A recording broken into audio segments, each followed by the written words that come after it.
No, me either. Oh, yeah.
Hello and welcome to Hayward, California. An absolutely beautiful day for some football as we are set to check out the Gladiators from Chabot College.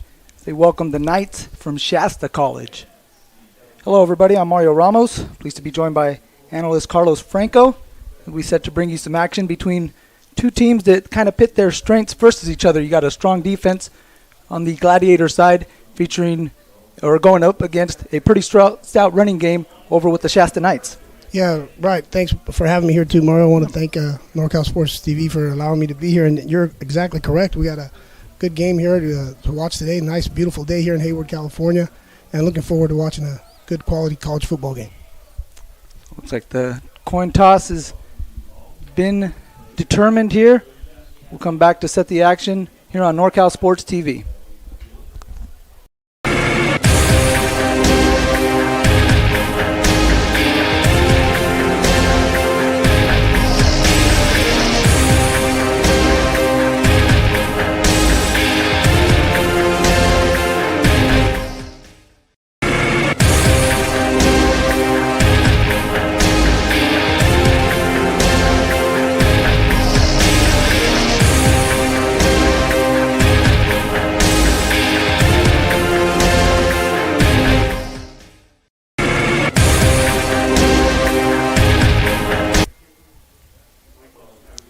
We are set to get underway here as we have the Shasta College Knights coming in at 1-1 in this non-conference matchup.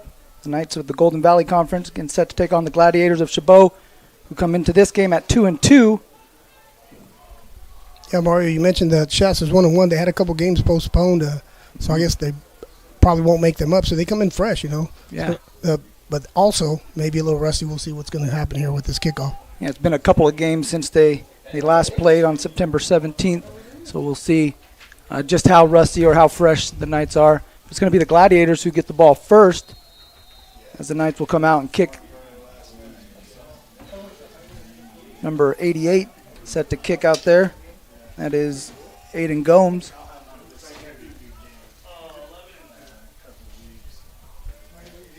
And the kick is up. And it's fielded inside the 10-yard line.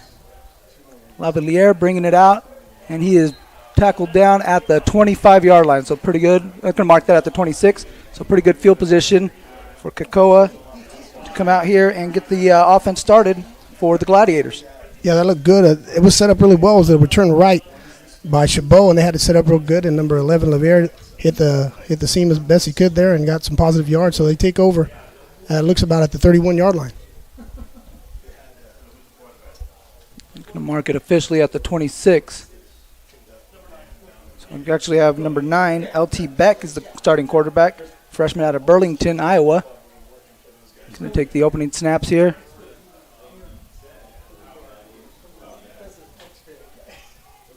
An offset I formation. 2 receivers. Beck under center. First snap is a handoff.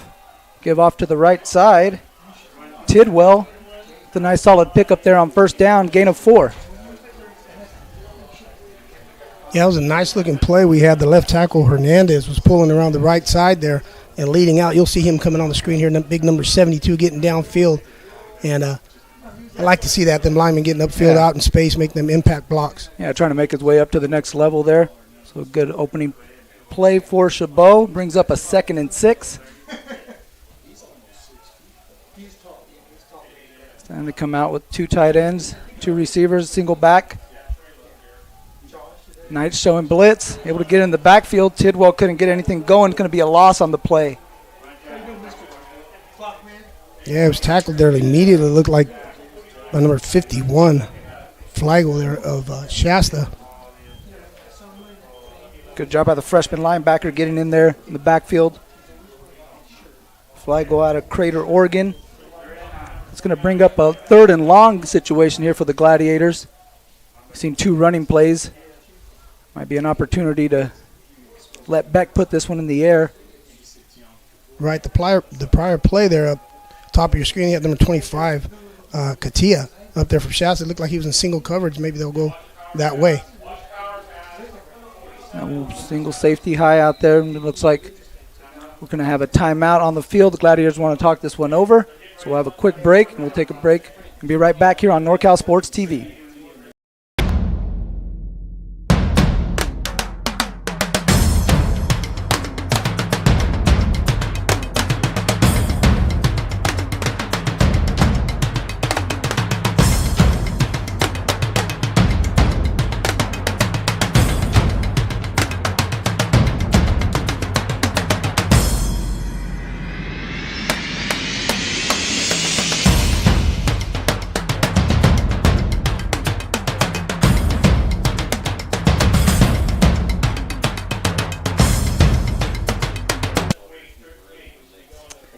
We're back here with Gladiator football on NorCal Sports TV. Gladiators got the opening possession, now find themselves in a 3rd and 10 situation here. 3 receivers in the formation. Beck rolling out to his left, pressured, throws, pass incomplete, intended for Pate Huanga.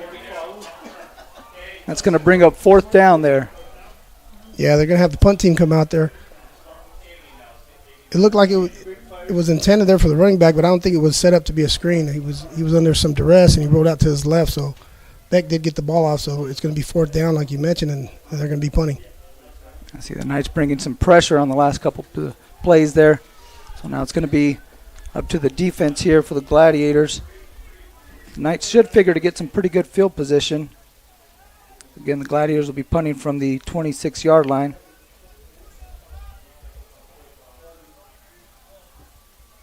Flipping back to punt. The punt is up. Bounces at the 40. Run up on by Shasta Knight, number 29, Williams. And he is brought down across the 40. We marked down at about the 43-yard line. Man, Williams is a brave guy. That ball bounced up. Everybody up here in the booth kind of holding their breath. They're like, oh, we're waiting for that big hit. He took it. Yep. Kind of ran up on that, ran into some contact at the same time, but it's going to give the Knights some pretty good field position as they start this opening drive. They come out with quarterback Torrin Tuttle, the freshman, 6'2", 195-pounder out of South Medford, Oregon. He has number 33, Tyler Boston, in the backfield. He's a guy who's doing some good things, averaging 188.5 rushing yards per game. So a guy that figures to play prominently. There's a little confusion there on that one. Looked like Tuttle wanted to hand it to Boston. Boston not quite sure if that was coming to him, and it's going to result in a loss of 2. Yeah, that didn't look good out the gate, as we say there. A lot of confusion there. We're going to play hot potato with the ball. As you'll see here, he looks, nope, no one wants the ball. I got to take it myself and try to get anything that's positive here. And the Gladiators reacted really well. Loss of, I believe, 2 or 1 yard on that play. 2nd and 12. And Knights in the pistol formation. 2 down linemen for the Gladiators, showing some pressure off the edge. Now they do. Tuttle, under duress, able to get the ball out for a short gain. Pass complete to number 84, Dante Harris. Pickup of about 3 yards on the play. That was a really nice play by Tuttle, bringing the receiver in motion. The lineman slid to the left, and Tuttle rolled to the right. Was able to complete that. Nice athletic play by 19. So we got 3rd down here. 3rd and 9, so a chance for the Gladiators to make quick work here of the Knights, get a quick 3 and out, get the ball back over the offense. Tuttle drops it back. There's a screen pass. There's a screen set up. There's Boston. Has some blockers, has some space out in front of him. Now cuts it across the middle. Big gain here. He might go all the way. Being chased down at the 10, brought down just outside the 5-yard line. Wow. That was a nice-looking play there by Shasta. Set up the screen to the running back to the left on a 3rd and I believe we said it was like 3rd and 10. And 3rd and 9, yeah, on the play right there. Really nice-looking play. Had the lineman out front running, making some blocks out in open space. Gladiators showing some pressure off the edge. The Knights able to use that against them and set up the screen there on the left side. So now it's going to be 1st and goal. Ball spotted at the 5-yard line. Knights checking their wristbands, looking to get the play. Gladiators making some adjustments, making sure they're matched up out here on the receivers to the left. Tuttle with 2 in the backfield. Takes the shotgun snap. Now the give is to number 21, and he takes it to the corner, able to get inside for the touchdown. Jaden Gordon. Yeah, that was a good-looking running play there for Shasta College there. The lineman just firing out, hat on hat, pushing the defenders of the Gladiators there, and were able to score. So Shasta on the board here first, able to get the early touchdown. Just under 4 minutes into the game. They come out with a 6-0 lead, looking to tack on the extra point. That's number 38, Dennis Perez, the kicker. Kick is up, and that one is good. So the Shasta Knights strike first, and they lead 7-0 over the Chabot Gladiators. Broadcast of Gladiator Football is brought to you by Chabot College, American Asphalt, the NCSTV Summer Basketball Camp, and Meeting Rooms on Demand.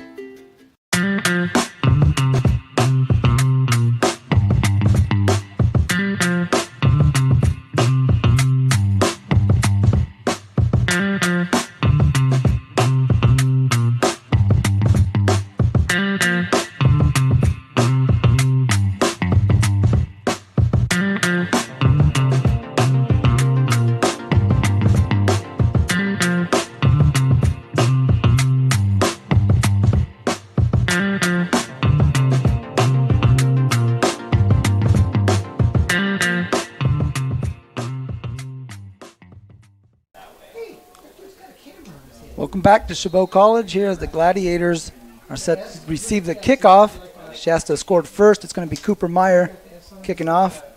Oliver Saunders the third. And Jamal Lavalier back to receive. It's going to be Saunders. He takes it off to the left side. He's got a seam. He's got a gap, able to get a nice pickup, tripped up at the 40-yard line. That's going to give the Gladiators good field position as they come out for the second time. Mario, that's been 2 kickoffs, and each time they've set it up really well. The Gladiators have had a return right on the first kickoff, the opening kickoff, and now they had a return left, and it's set up really well with the picket fence, we call it. And look, you'll see everybody running out there blocking. And it was just really, really close. Just one man to beat, and he would still be running there. He would have made a house call there. Yeah, he would have had the kicker there to get by him. Yeah, that would have been, like you said, a house call for the Gladiators. But as it is, they take the ball at the 40. So he's going to be officially spotted at the 41. Beck in the shotgun. It's Tidwell back there with him in the backfield. 3 receivers in this formation. Beck looking to get it out. There's a quick pass. Actually, Jabbar, number 29, so Tariq Jabbar with the reception there, but not a gain. Actually going to lose a yard on that one. Ball be spotted at the 40-yard line. Yeah, just to get back to the line of scrimmage, or close to it, Jabbar made a great play there, an effort there, because Wallace is probably just still mad at himself for missing that tackle. Mm-hmm. Yeah, 3 guys there sniffing that one out. Going to bring up a 2nd and 11 for the Gladiators. Luanga in the backfield. Give is going to be to Jabbar. And Jabbar scoots forward to the original line of scrimmage, so he picks up 1. That's going to bring up 3rd down and 10. You know, that was not a bad-looking play, but 44, Alsop Anderson there, just did a little ankle bite tackle there, Yeah. it looked like, and he tripped it up and was able to bring down the ball carrier for Chabot there. Yeah, we've seen the Knights getting in the backfield here. I'd like to see the Gladiators maybe take a chance downfield, kind of soften up the defense a little bit. Maybe that creates some running lanes for them as well. It is here. It's 3rd down and 10 from the 41. Beck has a receiver in motion, fakes the give, looks for Luanga right over the middle, and he's got him complete for a 1st down. You called it, Mario, said you wanted to see a pass there. It was off a play action. We see here on the replay. Yeah, play action there, holds the linebackers. Tight ends able to get behind the linebackers there and pick up the 1st down. Nice throw, nice catch. Yeah, Beck able to slip it over the linebacker in front of the safety there to Huanga. That's a nice pickup there on a 3rd down and 10. Gives the Gladiators a fresh set of downs in Shasta territory. Huanga now playing the fullback position. Jabbar out there in the backfield. I'm sorry, that's actually Tidwell, 21. Tidwell gets the carry, and again back to the original line of scrimmage for no gain.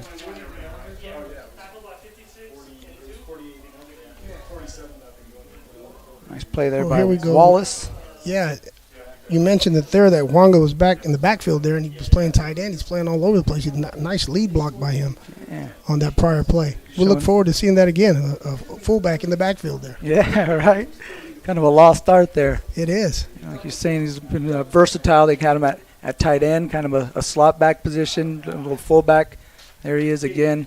Right. If you got a roster here, they handed out to the fans here. He's got number 5/64, so he's doing all kinds of stuff, that guy.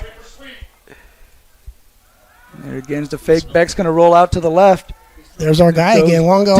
He's got Lavalier. Complete. Touchdown, Gladiators.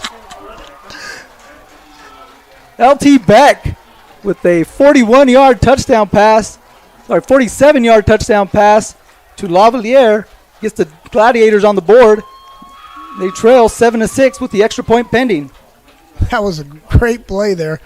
Roland, I was talking about Wanga, I was watching him. He's running downfield, and he falls down and kind of blocked his defender and made a little pile 30 yards downfield and helped out on that catch. That was pretty impressive there. He's all over the place. So Andrew McGinty out for the extra point. Snap was high. Able to get it down was Beck, and McGinty's extra point is good, and this one is tied up 7-7. We'll take a look at the replay here. You can see again bringing that guy in motion. Beck able to go over the top of the defense. Now Beck's rolling out. He's making this off-platform throw, and you'll see on the screen there, you'll see some right there. Wanga went down. I thought he was throwing him the ball. And 11 came out of nowhere, Lavier, and scored the touchdown. Sophomore out of Castro Valley able to get on, or Clayton Valley, able to get on the scoreboard. We'll take another look at it here. Yeah, like I said, I saw Wanga there, and then all of a sudden you'll see 2 bodies on the ground. Yeah. And then he comes out of nowhere, 11. Yeah, might have done Lavalier a favor there. Could have kind of drew a crowd to that situation. Might not have been as wide open as he was. Yeah. So like we said, going back to Wanga, he's doing all kinds of stuff. Even when he's not trying, he's making big plays. So Rajon Williams is back for the Knights. He's joined back there by number 28, Maurice Outen. as well as McGinty will kick off for the Gladiators.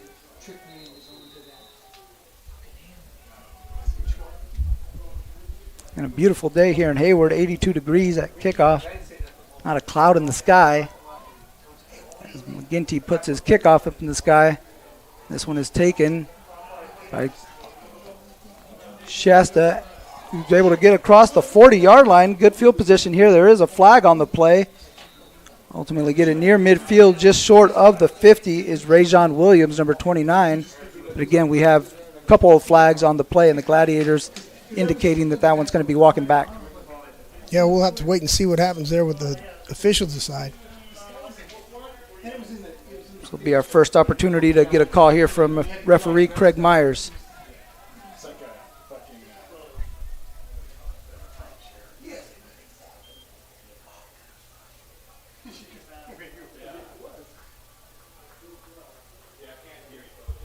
So an illegal block below the waist on the Knights. It's going to bring the ball back. Had a good return there by Rajon. That one's going to come back for the Knights. They're going to spot the ball at the 27-yard line. Yeah, you see the return there. Nice return to the right. Ball bounced, and there was a little bit of indecisiveness of who was going to get the ball for the Shasta College there, and he picked it up, and positive plays negated by a penalty. Seen some pretty good returns early on here out of the special teams. Right, yeah, on both sides. Yeah, for sure. So the Knights come out and now tied 7-7.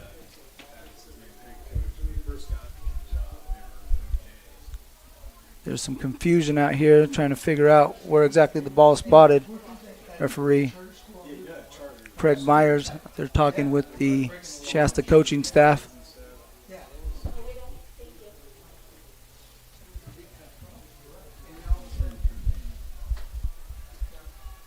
Now we're asking for a Gladiator player to come off the field. Not exactly sure what the delay is. Might be something with his equipment or something. We don't know. That was 15 came out there.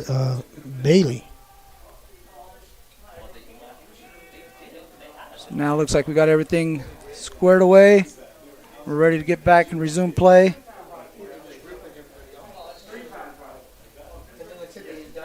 As Tuttle comes out with 3 receivers and 1 in the backfield. Takes the snap, and it's a give inside, and nothing doing. Good job by the Gladiators to bottle that up. Number 90, Alfonso Mitchell in the middle there. Not letting anything get by him. Yeah, the Knights were running to the left there. They pulled the lineman. There was some penetration by the defensive line of Chabot. You'll see here, nice tackle in the backfield there. And then a host of Gladiators coming in to help out. So Boston, who was off the field on first down, now comes back in for second down. Tuttle comes out with 4 receivers looking across the middle, able to find his man. That is complete to Dante Harris, who's able to get out into some space and get it to the 49-yard line. Good move there by Dante Harris. Gladiators got to make that tackle. They do. Bailey, number 1 out of Hayward High School, local guy, just missed the tackle. We can't say anything about that. We'll see it on the replay, but open field tackles, got to make that. Well, Knights working quickly here, getting up to the line. Tuttle with 3 receivers on his right, puts it in the belly of Boston. Boston pushes across the 50, be marked down at the 51. Pickup of about 4 for the Knights.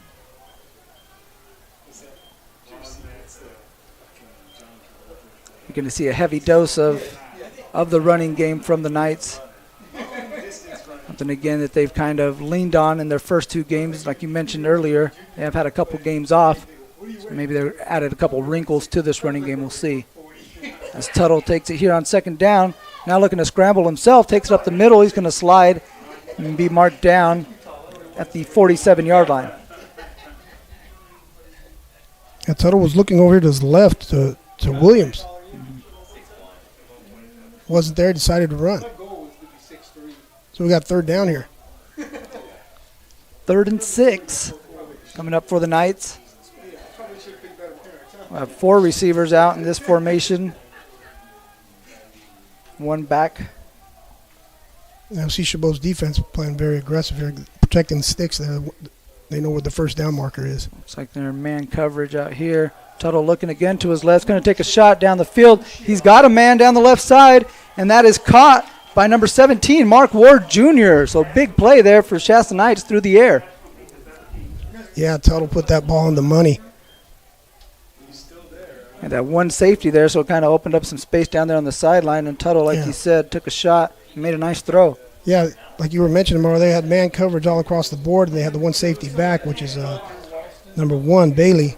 And Tuttle gave him a look, looked him off to the other side, and then came back to his left and was able to complete that pass.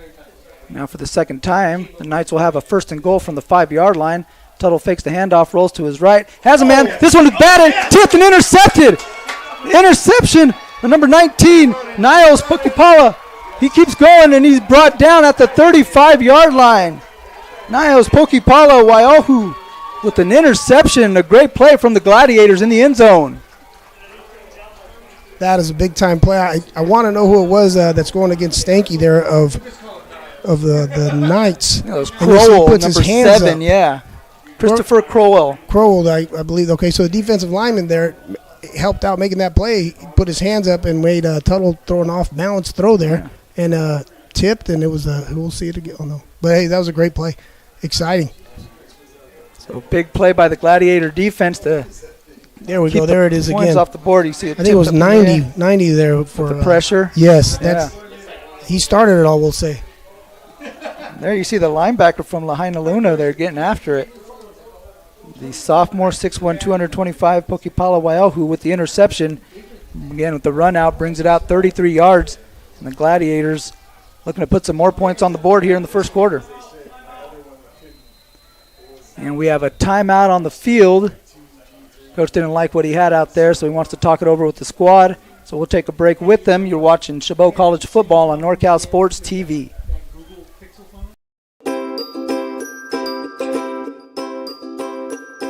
My favorite part was just competing and meeting new people. You know, I'm always with my team, like practicing in high school. So it was good to come out and meet new people and play against them and and meet some college coaches. And the dribbling with the Sacramento Kings coach, that was really fun.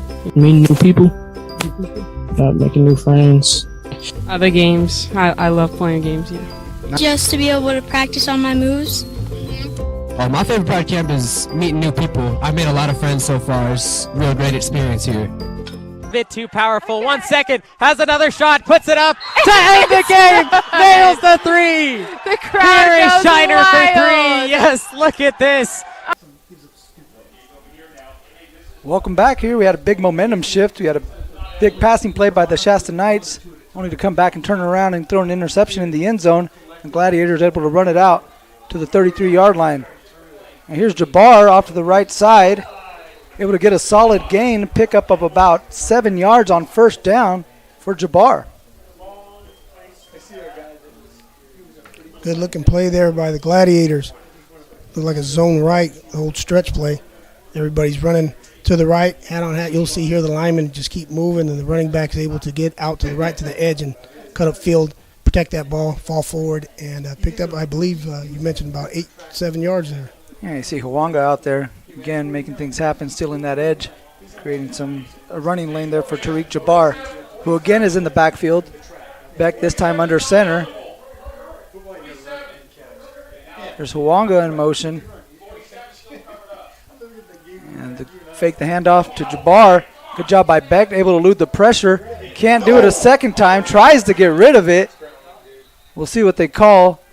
They're going to say he's down by contact.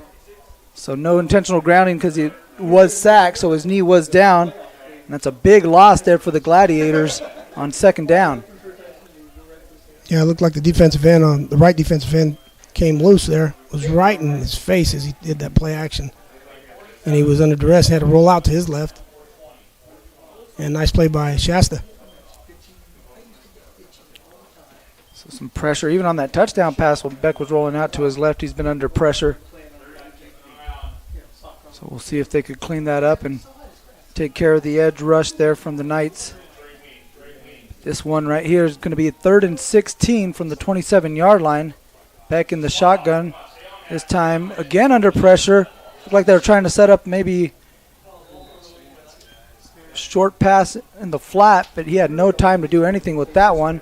Instead, just throws it away, and that's going to bring up 4th down. Yeah, he was under a lot of pressure. As you mentioned the play before, Mario, he's been under pressure early on here in this game, so that's something I'm sure that the offensive line coach of Chabot is going to talk about to his lineman there. So we put us in a situation here that we got a punt coming out. And back to receive that punt will be Rajon Williams, number 29, for Shasta. LaRon Flippin also doubles as a defensive back. He'll punt the ball. This one tries to kick it to Rajon, who can't field it, and the ball's loose. And it's recovered. Looks like recovered by the Gladiators. They're signaling. We'll try to get the official signal here. It looked like there were some Gladiators that had a pretty good shot at recovering that one. Yeah, they're fighting right now for the ball down there. And the official has pointed.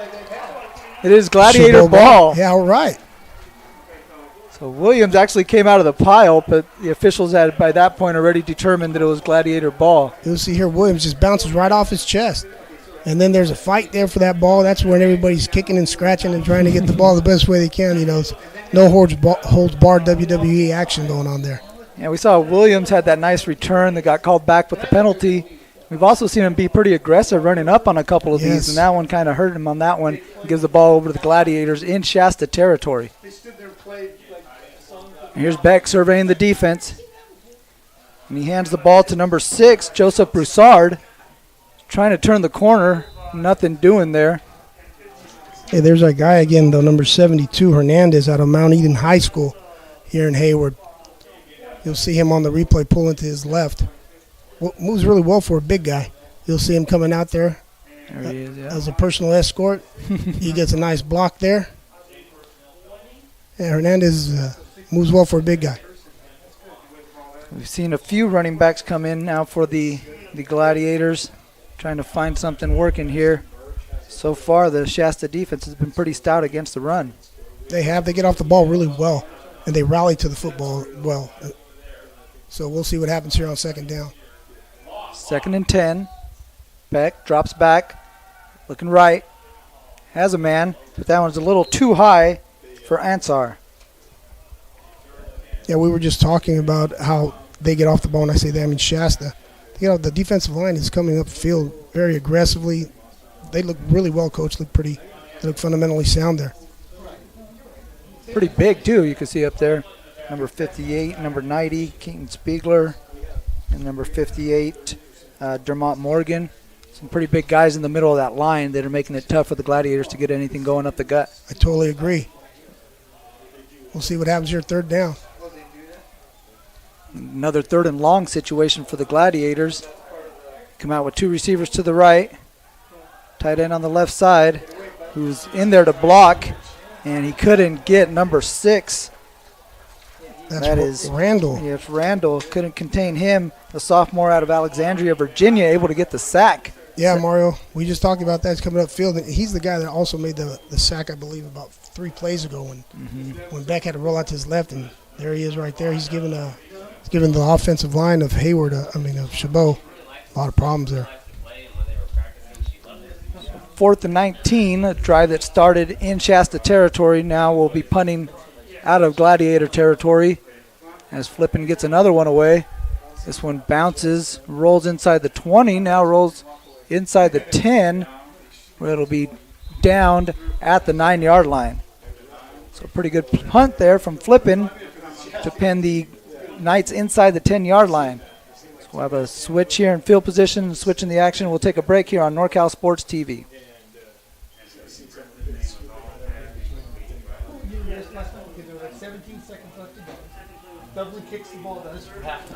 We're actually going to keep it here as the officials have spotted the ball. The teams are out, and we're ready to resume play with 1:33 here in the first quarter. Tie ball game.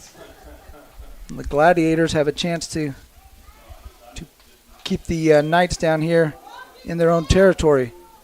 As the ball is given to Boston, and a good job defensively to maybe lose a yard there for the Knights. It's a great job by the Gladiators to get some penetration on the defensive line.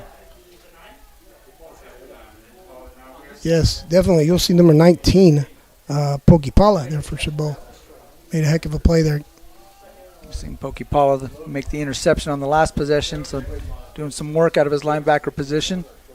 Here's Tuttle on second down, looking to pass. Hit as he throws. Has a man over the middle. That is number 13, Josiah Graham, able to pick up the first down. Number 90, Mitchell, had him for a sack there. He's just a little second too late. That was a nice throw by the quarterback of Shasta. Yeah, Tuttle able to hang in there. He saw the defender coming, like you mentioned. Number 90, Alfonso Mitchell. He's been in the backfield a couple times. Hasn't quite got home yet, but he was in the face of Tuttle as he threw that one. Ball spotted at the 30-yard line. So a pickup of 22 there on that play. As Tuttle hands inside to Boston. Boston trying to push forward, but a pile of Gladiators stops him after a pickup of about 3.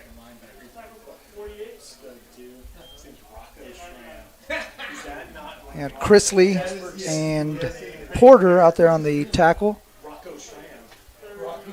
Good job by the interior line there. We'll rig up 2nd and 6. And looks like Shasta, actually that's going to take us to the end of the first quarter. So Shasta will start with the ball to start the second quarter with the 2nd and 6. But after 1, it's all tied up. Gladiators 7, Shasta 7. You're watching Chabot College football on NorCal Sports TV.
Welcome back to the second quarter here of Chabot College versus Shasta from Hayward, California on an absolutely gorgeous Saturday afternoon. 7-7 after 1 quarter. Here it's 2nd and 6 as Tuttle fakes the give off to the running back and takes it himself up the middle. Pickup of about 2 on the play. Yeah, I'm not too sure if that was a designed quarterback keep, but that's what it turned into. Yeah, he was looking at Gordon kind of going off to in the flat there. Just gave him a look, didn't really fake the ball to him or anything like that. So like you said, maybe a little confusion out there between the backfield mates. That's going to bring up 3rd and 5. 4 receivers out in the formation. 2 down linemen for the Gladiators. Looking to bring some pressure off the edge. Tuttle takes the snap. Gets it out in the flat. It's 21. Gordon trying to push forward. He takes it out toward the sideline after a pickup of about 4 yards. That's going to bring up 4th down. Yeah, Tuttle getting the ball to his running back, and you'll see number 35, Sepoy, come out and make a heck of a play there, open field tackle. He held on to him and got him out of bounds. So it brings up that 4th down we're talking about. On 4th and 5. The Knights will be punting. It'll be Saunders back to receive for the Gladiators. Ty Thomas, number 11, is the punter for Shasta. Thomas out of Chico, California, 6'5", 220-pound freshman. It's pretty big for a punter.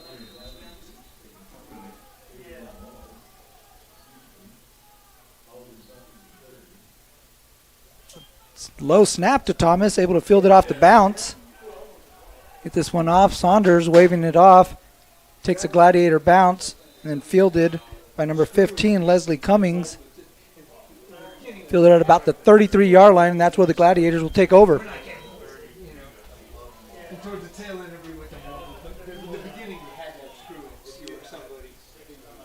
So for the Gladiators, you saw that big play that led to the touchdown. But aside of that, they've had trouble kind of stringing things together. They have. We've had some big plays here on both sides. Like you mentioned, both offenses haven't really put together a long drive. We had Shasta with the big reception, big play, and then all of a sudden we have Chabot answering with an interception in the end zone. Mm-hmm.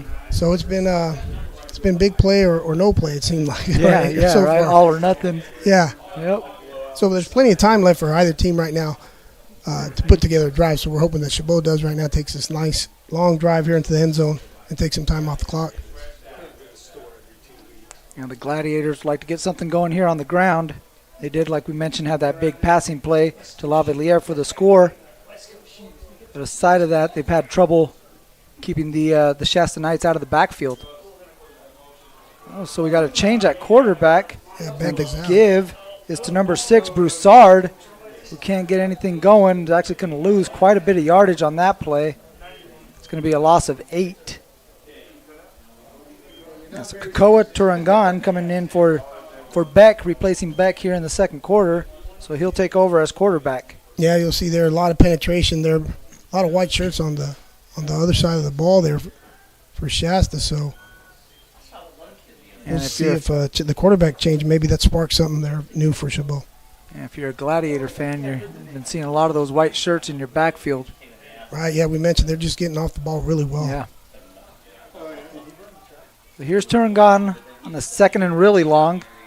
Looking to put the ball in the air. It's going to be a screen pass, and Tidwell unable to hang on to it.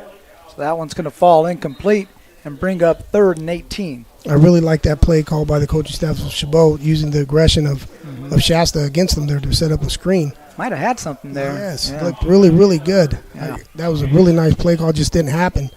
But you see Tidwell running off the field here, tapping his chest, letting his teammates know that one's on him.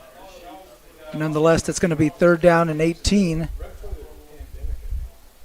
from the 26-yard line for Kakoa Turangan. So a couple plays there to not really the way he wanted to get started.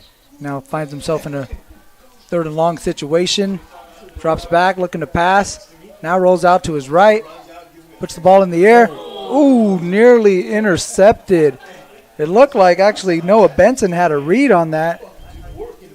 But the other defender, number 1, C.J. Williams, actually batted it down before Benson was able to come up with that interception. We got a penalty. It was declined. It was against Chabot. We had a holding call. You can see right there, number 56. Might have had a little too much jersey. Oh, it actually did make its way to Benson. But I think Williams kind of distracted him there a little bit, unable to hang on to that one. Nonetheless, the Knights will get the ball back as flipping is into punt once more. And Rajon Williams will be back again to receive. Williams fumbled the last punt. Coach has shown some confidence in him, putting him back out there. And this one nearly blocked. And takes a Gladiator bounce. It should roll right between the 30 and 31-yard line, and that's where the Shasta Knights will take over.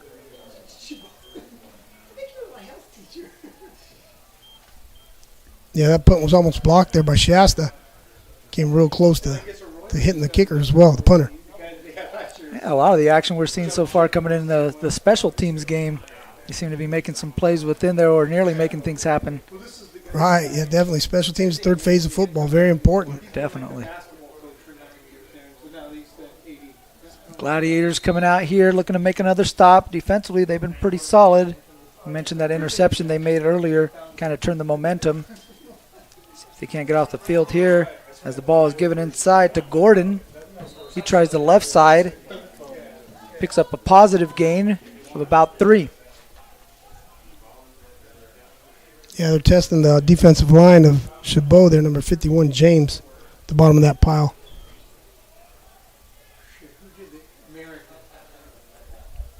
Two receivers to the right, one to the left. Tuttle in the pistol. Takes the snap, looking right. Now it's going to tuck it and run. Being pressured is number 25, McConico, forcing him out of bounds. But Tuttle able to run and pick up the first down for the Knights. Yeah, Tuttle showing he could do it with his legs as well. We had 99 Porter of Chabot had a really nice, you'll see here, swim move. He gets in the backfield. Oh, just missed him. And he had to chase him. Forced him out of the pocket there, but he had a running lane they were able to take advantage of and give the Knights a fresh set of downs. First down, receiver in motion. The give is to number 21, Gordon. Again, he pushes forward, and another solid gain on first down. We'll give it a pickup of 5. I think James, 51, was at the bottom of the pile there for Chabot. And when you can pick up 5 yards on first down as offense coordinator, that's a good. You're in a good position here. You're at midfield. 2nd and 5. Might take a shot here. Might do something different. Place in the field, too, right around the 50-yard line where you might want to look to take one of those shots. Yeah. You got 4 receivers out here. Tuttle rolling to his right. Looking to find a man. Has number 13. Unable to hang on to it is Josiah Graham. Nice pass break up there by Bailey. Good coverage there on the play there by Ossie Bailey, the freshman out of Hayward. Yeah, we were talking about that, taking a shot. So it rolls out to his right. Tuttle. He throws a good ball. That's good defense there. However, that was a good throw by Tuttle. Christopher Crowell, the other defensive back there, making a play.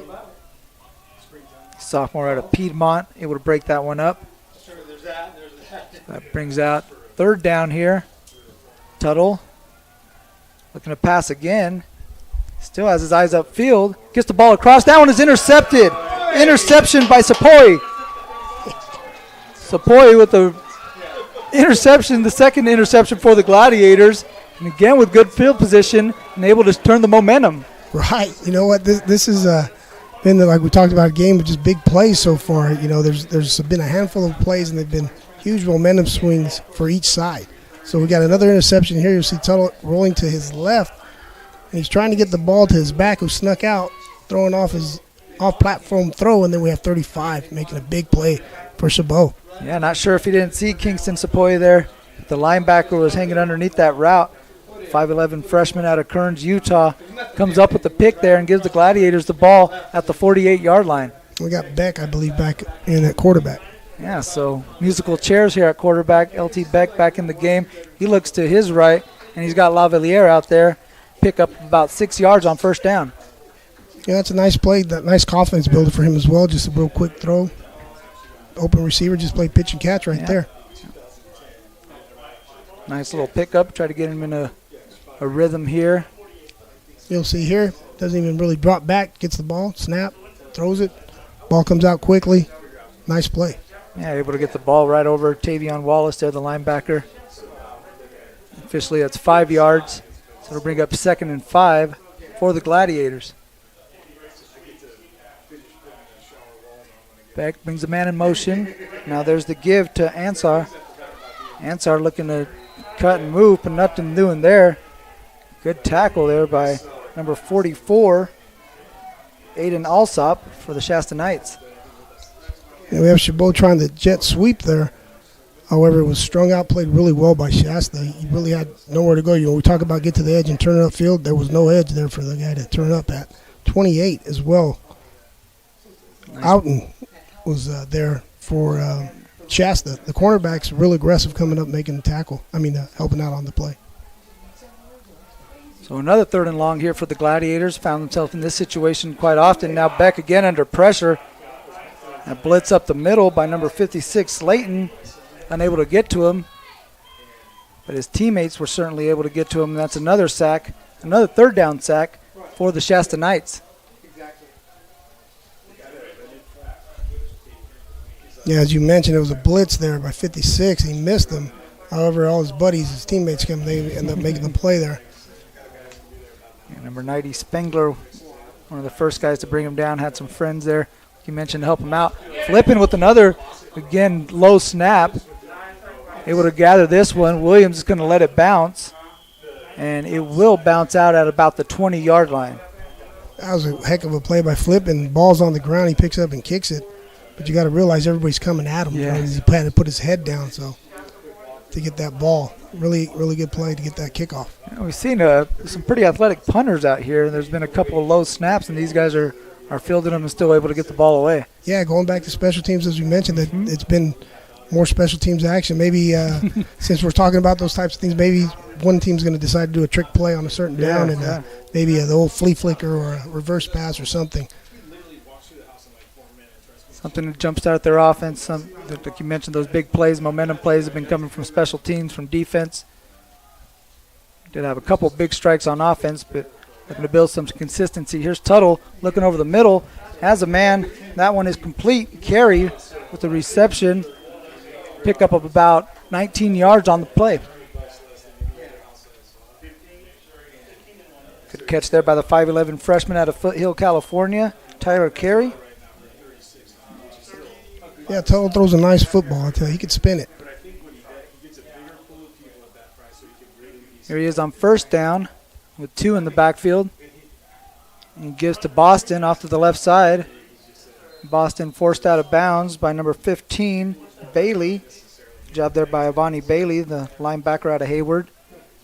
Keep him to a minimal gain.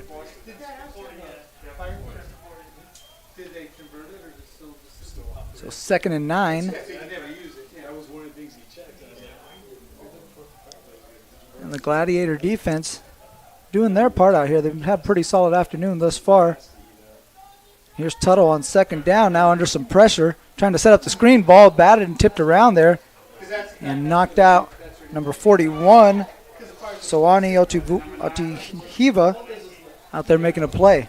Yeah, number 20, Ray Sakona, was out there as well. And you mentioned that the defense, we'll see here on the replay, it's a screen pass. And you'll see the linebackers reacting well to the ball as well. But like you were mentioning, Mario, that the defense has been playing really well. Physically, you're looking at it from our point angle here. Shasta seems to be more physically built, a little bit bigger, but Chabot's scrappy. They've been playing really well, and the defense has been solid. Big 3rd down here. Another opportunity for the Gladiators to get off the field. Tuttle looking over the middle. He's got a man. That is number 13, Graham, with a nice catch over the middle. It's going to move the chains once more for the Shasta Knights.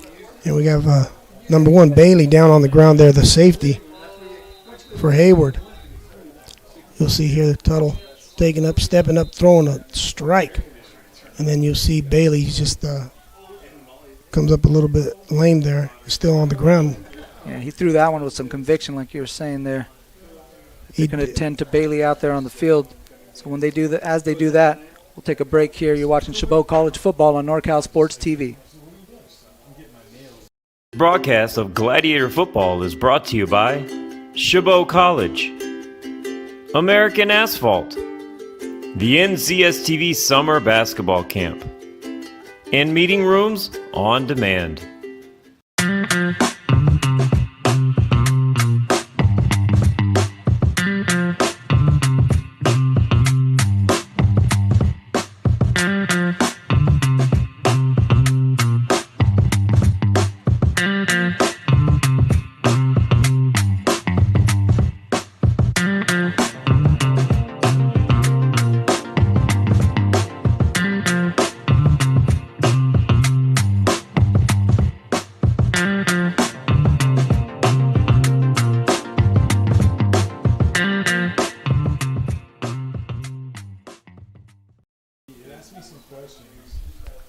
Welcome back to Hayward, California. Chabot College football as the Gladiators are taking on the Shasta Knights. We're here in the 2nd quarter with 7:45 left to play, and it's a 7-7 ball game. Mario Ramos joined by color analyst Carlos Franco here. Yeah, we're watching here as Bailey's coming off the field, the safety out of Hayward High, who was injured on that last play. So if you're on the Shasta side, the offensive coordinator is probably thinking, okay, there's a DB, there's a new guy in there. Maybe he's not comfortable. Maybe he doesn't know the formation, so maybe go after him. Yeah, we've seen Bailey be pretty active out there. There's Flippin now, the punter, back there playing the safety position, the single safety position, as Tuttle has a fresh set of downs here at the 41-yard line, and he gives it inside to Gordon. picks up 5.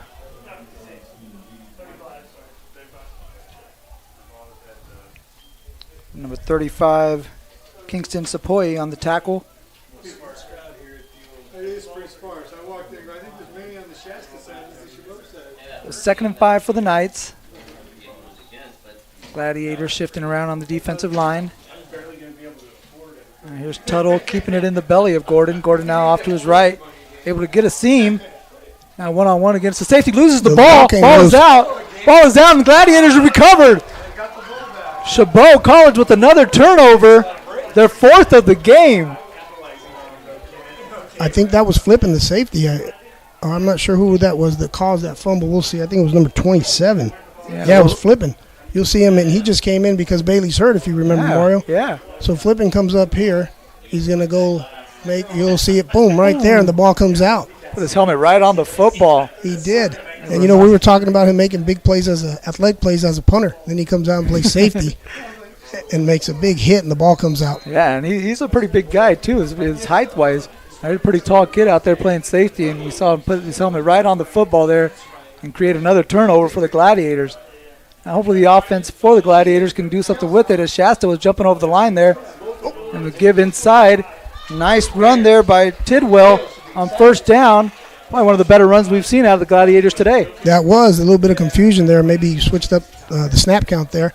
We had Shasta jumping off sides, and maybe they didn't get back a line correctly, and the ball was snapped. You'll see here, he just gets right through a little crevice, boom, turns on the motor, as we say, and goes upfield. The official in there, umpire Eric Phillips. Hopefully he's all right. Saw him in on the action as well. It's going to be a fresh set of downs here for the Gladiators as Beck gives it again inside to Tidwell. Nothing doing on that one as he is piled up, now being pushed back. And we've seen on the last couple possessions there's been a little extracurricular shoving there after the whistle from both of these teams. There has been. I think offensively both teams are a little frustrated because they come up with some, when they are driving, when they are coming up with some positive plays, as you'll see here, the extracurriculars that are going to be coming up. This is just gang tackle. Everybody's pushing on one another there. But going back to what we were saying, Mario, that the offenses, they've been pretty pedestrian as far as putting together a drive, and then when they are putting together a drive, on both sides they come up with a fumble or interception, some type of turnover. Or sack, some type of big play defensively. Right. To get the ball back. Well, here's Beck on 2nd down. He's got a guy open. This pass a little underthrown. Lavalier, like you said, had a step, turned into the defensive back on that play. Able to keep that one from being intercepted. It was number 28, Maurice Outen, on the coverage. Yeah, Lavalier could fly. He just ran by him. Like you mentioned the pass, or like we mentioned there, the pass just a little underthrown. He had a step on there. Beck's able to get a little more air into that. That might be Lavalier's second big play of the game.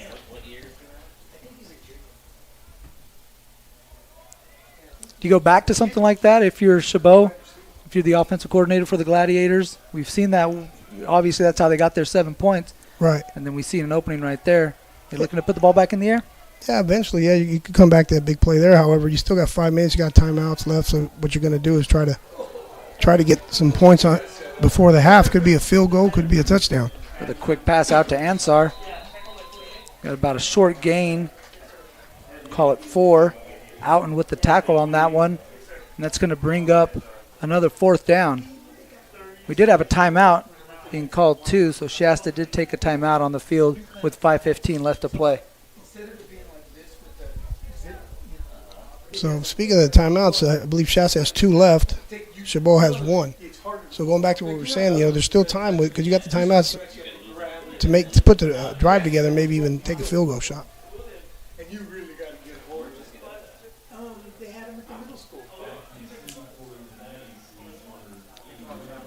So on 4th and 8, Gladiators will set up to punt. It'll be flipping back again.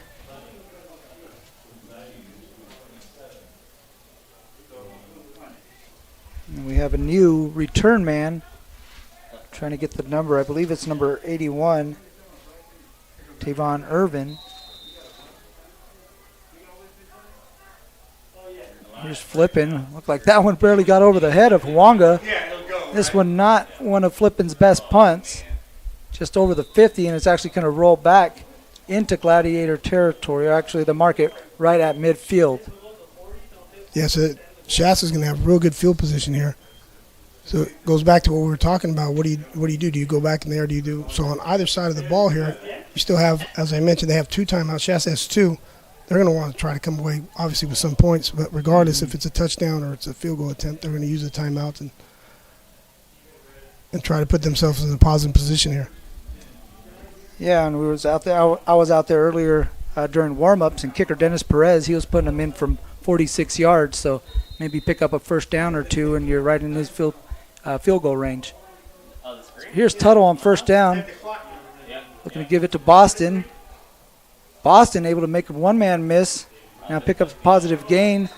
We'll call it 9 on first down. You had a Gladiator in the backfield, had an opportunity to make a play, just couldn't quite wrap him up. 48 DJ Chrisley. You'll see him coming on your screen here.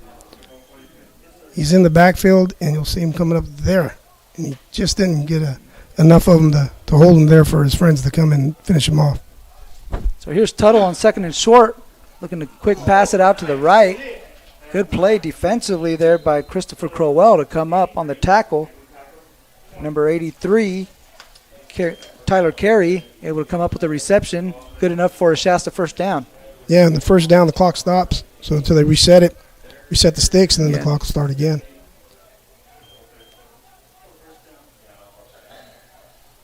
First and 10 from the 37-yard line. Tuttle with Boston in the backfield. Puts it in the belly of Boston. Boston straight up the gut. Carrying Robert Porter with him. He'll fall forward, and we'll call that about a pickup about 7 yards. Boston's been pretty consistent. Hasn't quite broken too many, but you see him 3, 4, 5. Everything seems to be a positive run. Yeah, no, definitely. He's like the thermometer. You know, he's getting the feeling the temperature of the D-line there, you know. Yeah. Here he is again. There he is again. On second down. Couple yards on that pickup. It's going to bring up 3rd and 2. Yeah, so Boston's probably going to come out now, I think, because 21 came in the game. Yep, so Gordon replacing Boston in the backfield. And remember, Gordon's a good pass catcher as well, so. You have options here on 3rd and short. If you're Shasta. Letting more time run off the clock. If you're Chabot, this is where your defense has kind of come up and made some big plays for you with their back up against the wall here on a 3rd and 2 from the 27-yard line. Here's Tuttle rolling to his right. Has a man, but that one is going to be out of bounds. Pass intended for number 13, Josiah Graham. By the time Graham had a hand on it, he was well out of bounds. That's going to bring up 4th and 2, and the Knights are keeping the offense on the field. Yeah, I thought I'd see Perez. Right. So, again, in field goal range with 2:55 left here. The Knights are going to go for it on this one. The officials are talking something over. I'm going to let them square that away first. Looks like there's a penalty flag near the 10-yard line. Oh, they're waving it off now. Picking up the flag. What could that have been? Maybe illegal contact, or could have been, and maybe the referee decided to say, you know what, couldn't catch the pass, it was uncatchable, so let it go. Yeah, and it was off the opposite side of the field too. So, like you said, maybe didn't have much bearing on the play. But a big 4th and 2 coming up, and the Knights want to talk this one over, so they're going to take a timeout, and we'll take a timeout with them. You're watching Chabot College football on NorCal Sports TV. Broadcast of Gladiator football is brought to you by Chabot College, American Asphalt, the NCSTV Summer Basketball Camp, and Meeting Rooms on Demand.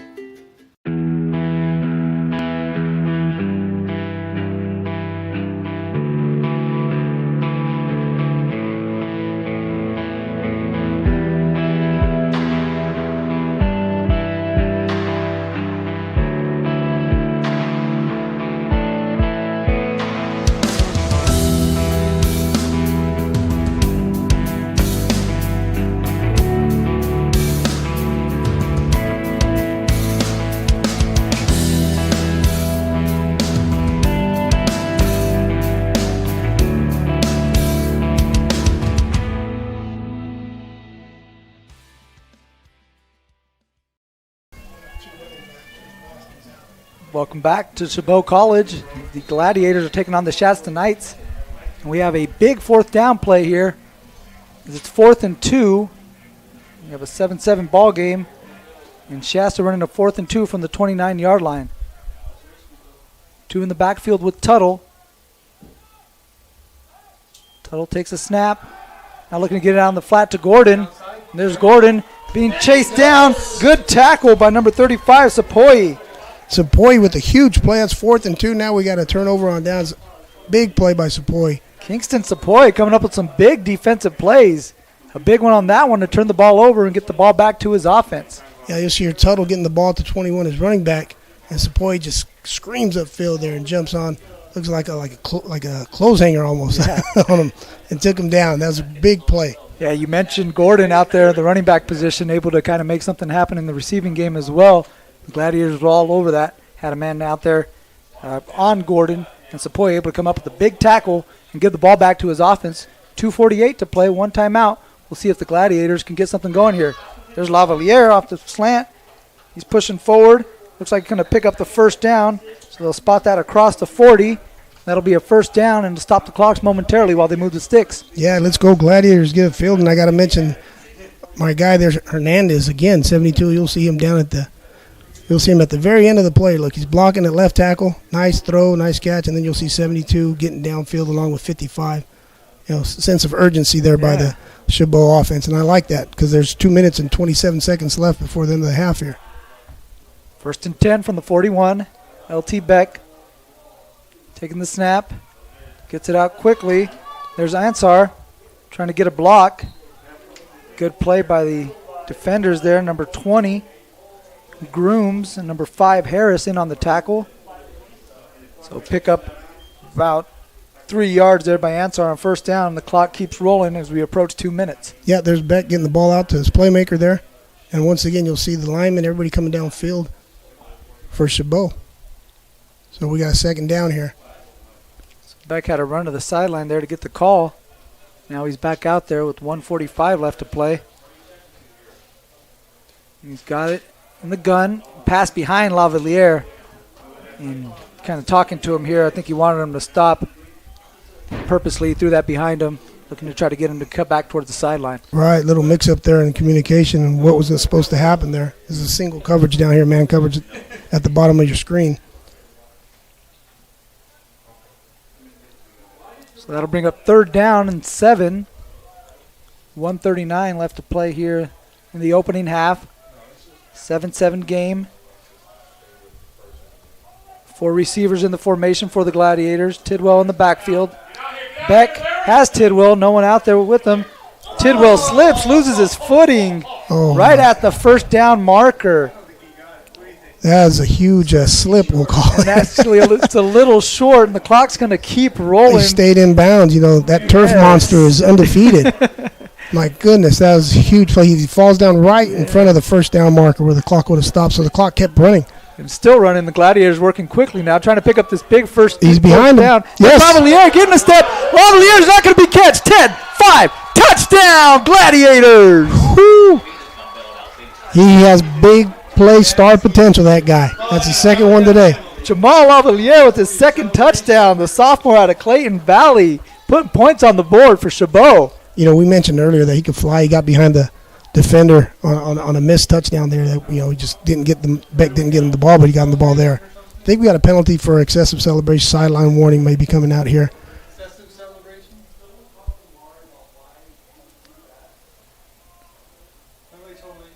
The officials, do they have the opportunity to maybe take it either on the kickoff or the extra point? No, it'd be on the kickoff. Depends on what it is, if it's a sideline warning or if it's a penalty for excessive celebration, it would be on the kickoff. And referee Craig Myers. Good thing is that touchdown's still on the board. Yeah, it came after the touchdown, so he did signal touchdown. So that one's going to stand. That'll be McGinty out for the extra point. Beck, the holder. Snap is down, kick is up, and it is good. So the Gladiators strike before the half. With 1:03 left, they take a 14-7 lead. Yeah, we'll get a look at the touchdown here. Rolling out to his left. Now, you at home, you didn't get to see there how Lavier just put a move on number 5 there, and he bid on this fake, and he got behind him and was able to use his speed to pull away from the defender. And there you see the taunting flag. I think he kind of shook his finger and waved at him there as he waltzed into the end zone. But another big play, 2 big passing plays from Beck to Lavalier, and that's how the Chabot Gladiators have 14 points up on the board. Again, looking at the replay there, you can see Lavalier at the bottom of your screen putting the move on Harris. And once he got by him, there was no one that was going to catch him. So this penalty actually is enforced on the kickoff. So that'll back it up to the 20-yard line is where McGinty will kick this one away. Now this, all the penalties are bad, don't get me wrong, but this is a bad penalty in the sense that you got a minute left and you still have 2 timeouts. And you got a good quarterback on the other side, Tuttle there. So. And a good kicker as well. We mentioned with Perez, who could hit from distance. Correct. So this is a huge penalty. Yeah. That was pretty smart of Shasta to enforce it on the kickoff as opposed to the extra point. As this one is, there's some confusion there in the backfield between Miller and Perez. There's Miller coming up the field. And he is tackled down at the 41-yard line by number 44, Padrones. Number 22 was involved on tackle Galios, and again, our guy, number 5, Wanga. See Wilson and Rajon Williams kind of colliding there. Again, almost muffing a punt or a kickoff there. Special teams by Shasta. But they do have the ball at the 41-yard line with 56 seconds left to work here.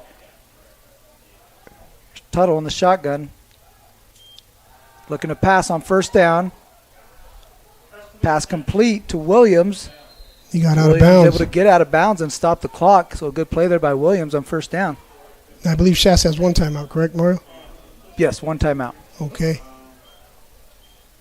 1 timeout, 49.9 seconds left to work here for Tuttle.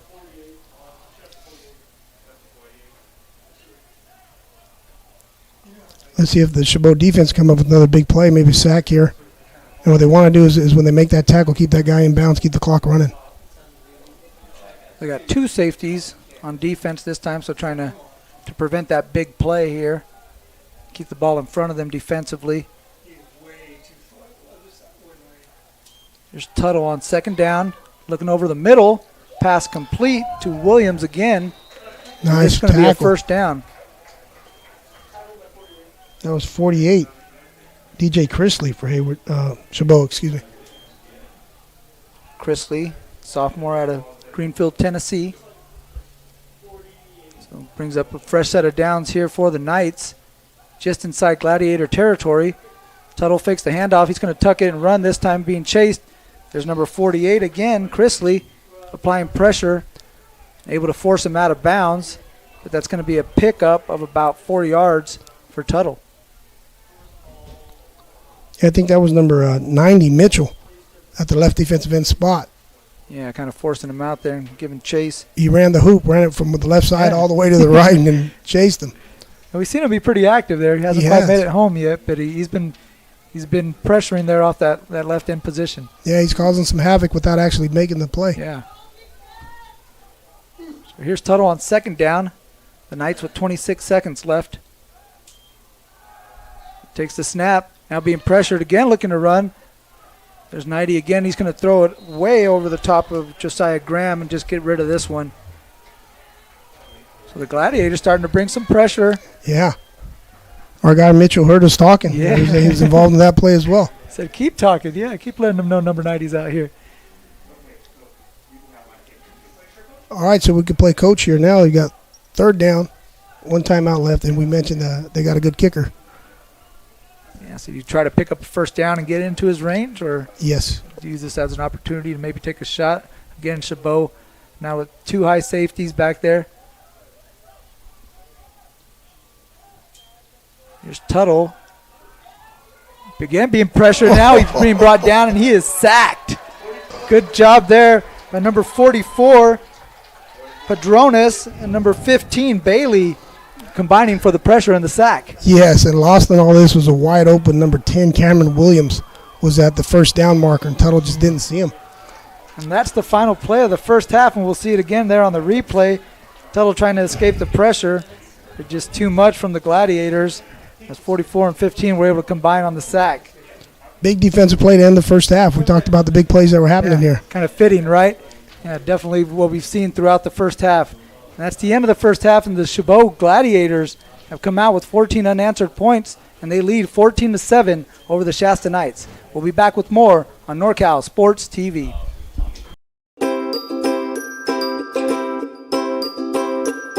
What's your favorite part of this camp so far? My favorite part is meeting new people, such as teammates and old friends that came earlier.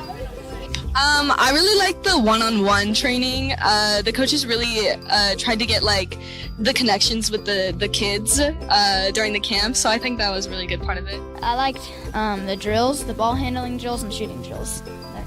I think, one thing that's very underrated here at the camp was meeting new people, because I thought there was going to be very little people here from all around here, but there's people from Oakland, there's people from Atascadero, way far, and just got to meet new people. I really liked it. I was enjoying it. It was fun.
This broadcast of Gladiator Football is brought to you by Chabot College, American Asphalt, the NCSTV Summer Basketball Camp, and Meeting Rooms on Demand.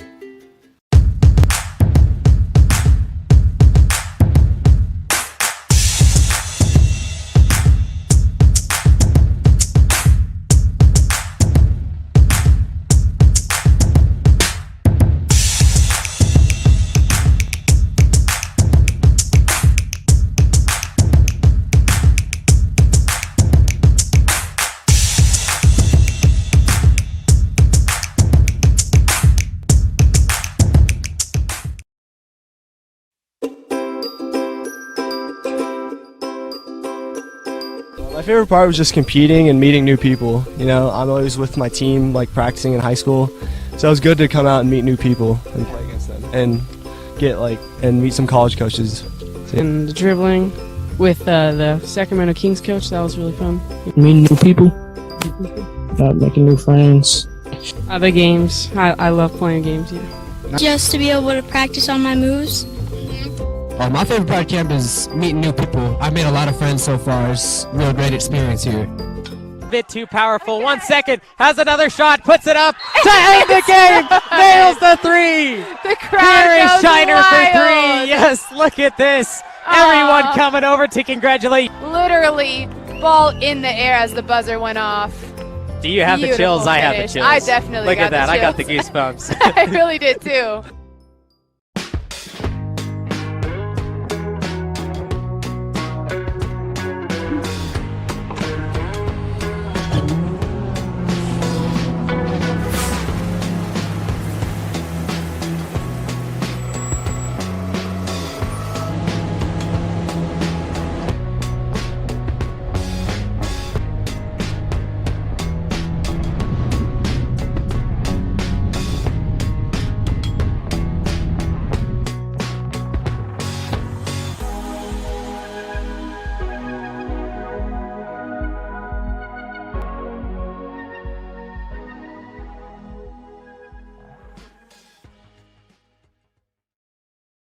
This broadcast of Gladiator Football is brought to you by Chabot College, American Asphalt, the NCSTV Summer Basketball Camp, and Meeting Rooms on Demand.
How was camp for you, Blake? It was really fun. Yeah. What was your favorite part of NorCal Sports TV's summer basketball camp? The atmosphere. Just being out here, feeling close to nature. Like, I woke up in the morning from getting my award for the 6 a.m. practices. I woke up in the morning, I saw 3 deer just pass by. I got a video. It was really cool. And I love the atmosphere. I love the coaches. I love everybody here. Everybody's here to get better. Everybody's here to have fun. And, you know, I like the competitiveness as well. So.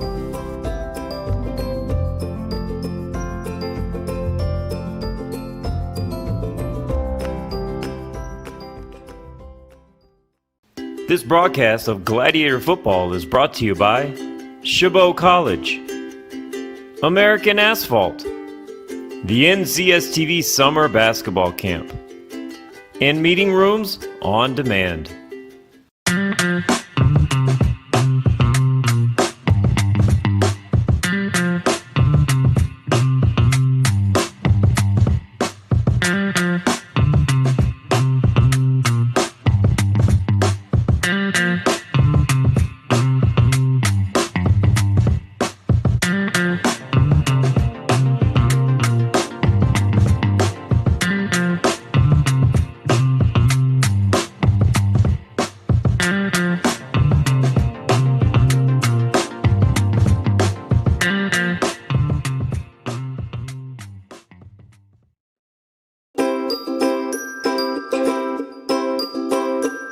What's your favorite part of this camp so far?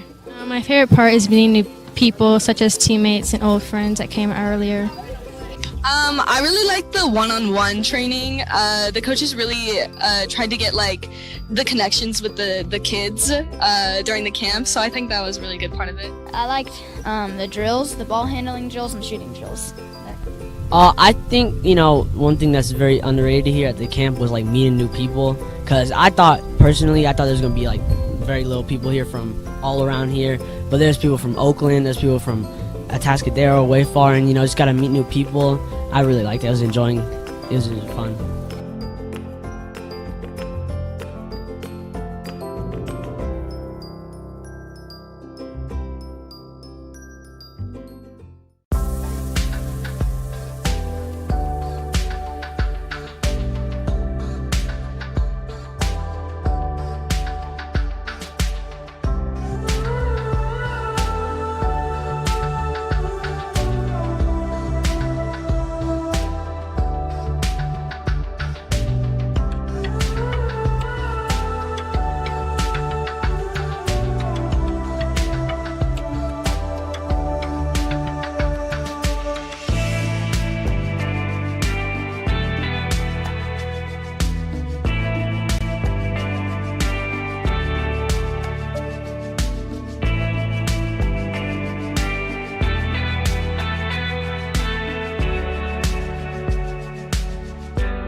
This broadcast of Gladiator Football is brought to you by Chabot College, American Asphalt, the NCSTV Summer Basketball Camp, and Meeting Rooms on demand.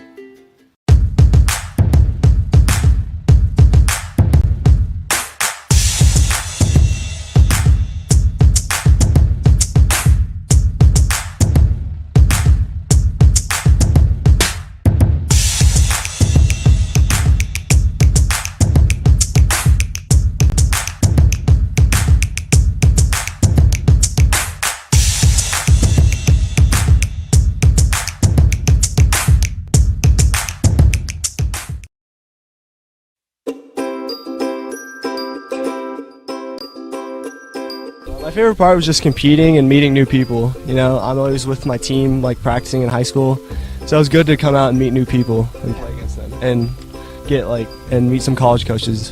And the dribbling with the Sacramento Kings coach, that was really fun. Meeting new people, making new friends.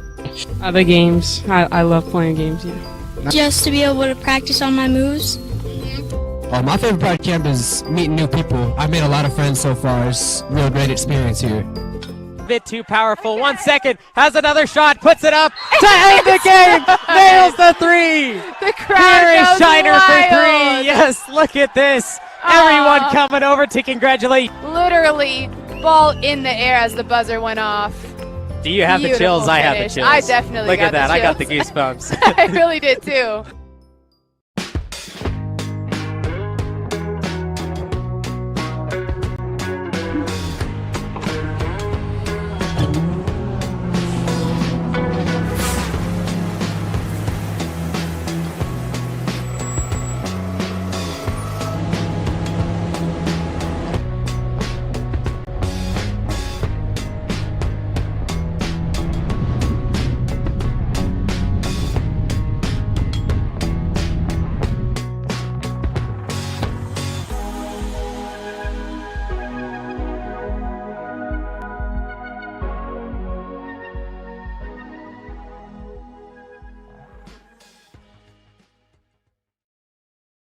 This broadcast of Gladiator Football is brought to you by Chabot College, American Asphalt, the NCSTV Summer Basketball Camp, and Meeting Rooms on Demand.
How was camp for you, Blake? It was really fun. Yeah.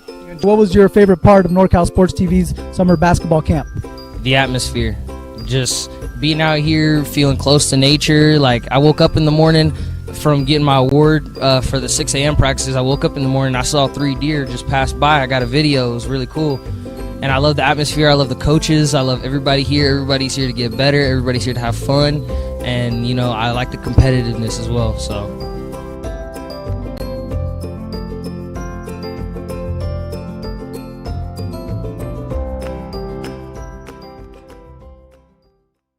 This broadcast of Gladiator Football is brought to you by Chabot College, American Asphalt, the NCSTV Summer Basketball Camp, and Meeting Rooms on Demand.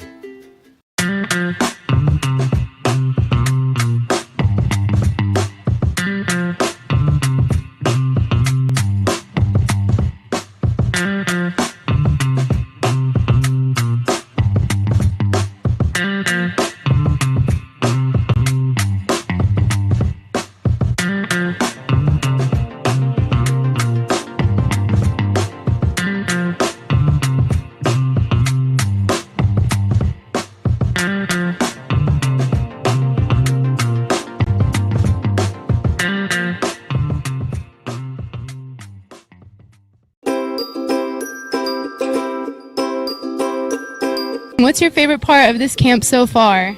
My favorite part is meeting new people, such as teammates and old friends that came earlier. I really like the one-on-one training. The coaches really tried to get like the connections with the kids during the camp, so I think that was a really good part of it. I liked the drills, the ball handling drills, and shooting drills. I think, one thing that's very underrated here at the camp was like meeting new people, because I thought there was going to be like very little people here from all around here, but there's people from Oakland, there's people from Atascadero, way far, and just got to meet new people. I really liked it. I was enjoying it. It was fun.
This broadcast of Gladiator Football is brought to you by Chabot College, American Asphalt, the NCSTV Summer Basketball Camp, and Meeting Rooms on Demand.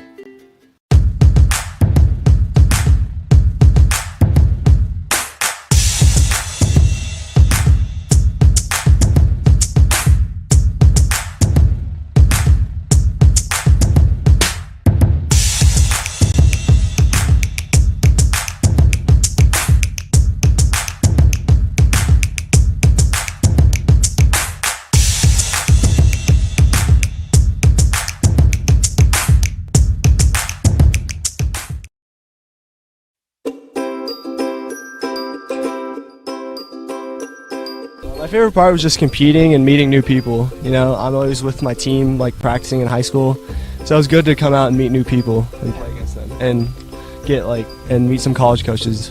And the dribbling with the Sacramento Kings coach, that was really fun. Meeting new people, making new friends. The games, I love playing games. Yeah. Just to be able to practice on my moves.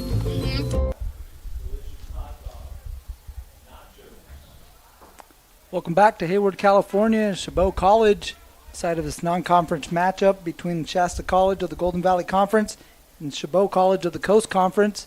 In the first half, has seen the Gladiators come out to a 14-7 lead on the strength of a couple big plays from L.T. Beck to Jamal Lavaliere.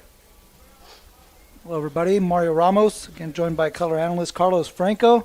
And Carlos, a couple big strikes is kind of made up for an otherwise frustrating first half for the Gladiator offense. Yeah, I totally agree, Mario. The offense of Chabot has been pretty pedestrian, and except those two plays, then they've been big plays by Lavaliere. We mentioned, I said that he has that big star potential at receiver, and he could fly, and he got behind the defender and was able to haul in 2 touchdown passes. On the other side, we've seen Shasta really stick with that running game. That's kind of their strength, their bread and butter. We've seen the running back, Tyler Boston, able to get into the end zone. The sophomore out of Dixon, California, able to do some things, but they kind of hurt themselves on a few drives that they've been able to get inside the red zone and come away empty-handed. Yeah, it's been like a mirror image there of Chabot. Shasta's been successful putting together some drives, and they've gone up and down the field, but they just can't cash in. They've shot themselves in the foot, as we say, with penalties. With turnovers. They had an interception in the end zone and had, I believe, 2 interceptions that cost them, and we had a fumble as well. We had our punter here at Chabot caused a fumble when he went in at safety, which reminds you that Bailey, the safety, never went back in, Mario. That's right. Hopefully he's sending him good vibes. Hopefully he's okay. He got injured early on in the second quarter, I believe. I see him out on the sideline here. He doesn't have a helmet with him. I'm not sure if he's going to track that down. He is going to find his helmet. Looks like he may be able to play here. Seems fit and ready to go. So maybe we'll see Bailey out there. But yeah, like you mentioned, flipping, doing some things in the punting game, and then coming out there in safety, able to create a turnover. And Shasta had 4 first-half turnovers. It's really stymied their offense. Yeah, turnovers, again, are never positive, but the timing of those turnovers have been huge because they've been inside the red zone or inside the 30-yard line where they turn the ball over when they're going in for a possible score. Yeah, we've seen big interceptions from Kingston Sapoe. Picked one off in the end zone. So a big play there from the Gladiators, able to keep points off the board and get the ball back over to their offense. Yeah, you know what? If I'm Coach Hamilton over there at Shasta, I'm telling them, hey, look, guys, we've been moving the ball. We just haven't been able to cash in. Let's stop hurting ourselves. Let's start making some positive plays here, play smart. Now, if I'm over here at Chabot, I'm going to say, hey, let's just keep playing, guys. The defense has been playing really well. Yeah. Coach Fanini probably wants to get something going with that ground game. But, yeah, that defense has been opportunistic, and especially in crucial moments like we mentioned, able to keep Shasta off the board. Right, and we go back to something that we alluded to earlier in the game. The special teams play has been pretty good. I mean, they've been really, really close to breaking some returns. And when we say the returns has been for both schools, they've been real successful. Just haven't been able to get that last block. Maybe we'll see something right now. The first return of the half here will be from the Shasta Knights. Is Andrew McGinty, the kicker from Amador Valley, nearby Pleasanton, California. 6'3", 195. I mean, we're seeing some big punters and kickers out here for both of these teams. Some big guys, man, I tell you. And then one of them, he's even wearing number 75. He's got a lineman number here for Chabot. Looking like Mean Joe Green out there. That's right. And here we go with the kickoff. And it is up, bounces, fielded by number 27, Gilbert. And Gilbert still rumbling through, being pulled on by his jersey there, and able to be dragged down at the 45-yard line. We got a penalty here. Penalty, like something after the play. And if it's against Chabot, that's not going to be anything good because that was a good return. We talked about special teams play being big. We got a good return there by Shasta. And if you tack on another 15 right now, it's going to put the ball on the side of in Chabot territory. See if we can find the penalty here on the replay. It was a good return there. Back judge Michael Fowler threw the flag, I think, after the play is where we see it. And a personal foul, correct. Yeah, right there at the end of the replay you saw something happen. So it's going to be a personal foul on the Gladiators. It's going to cost them another 15 yards. So like you mentioned, a solid return there for Shasta. Tack on another 15. Actually, I think there's some confusion. Not sure if... No, I think they're clearing it up there. Yeah, just trying to figure out where that one is. Yeah, so they are moving it over into Gladiator territory. The ball's going to be spotted at the 40-yard line, so really good field position for Shasta to start the second half. Yeah, our halftime analysis was correct. These penalties, big plays here, big returns on the kickoff. Yeah, especially in a game like this, right? You mentioned that third phase special teams.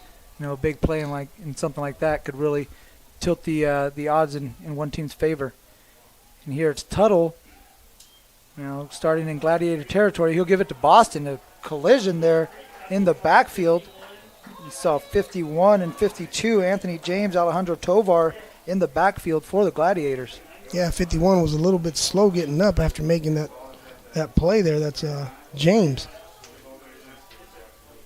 Getting some good penetration there, the defensive line of Chabot. It turns out to be a 1-yard pickup there for Boston. It's going to be 2nd and 9 for the Knights. There's 2 in the backfield, Wilson and Boston. Now Wilson going to Tuttle's right. 3 receivers in the formation. Gladiators, 3-man rush.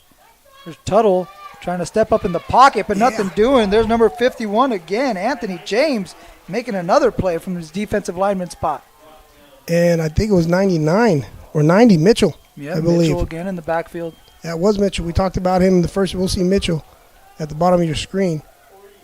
He comes in and helps out, number 51. We talked about Mitchell being really close that first half to coming up with some sacks, and finally he gets in there.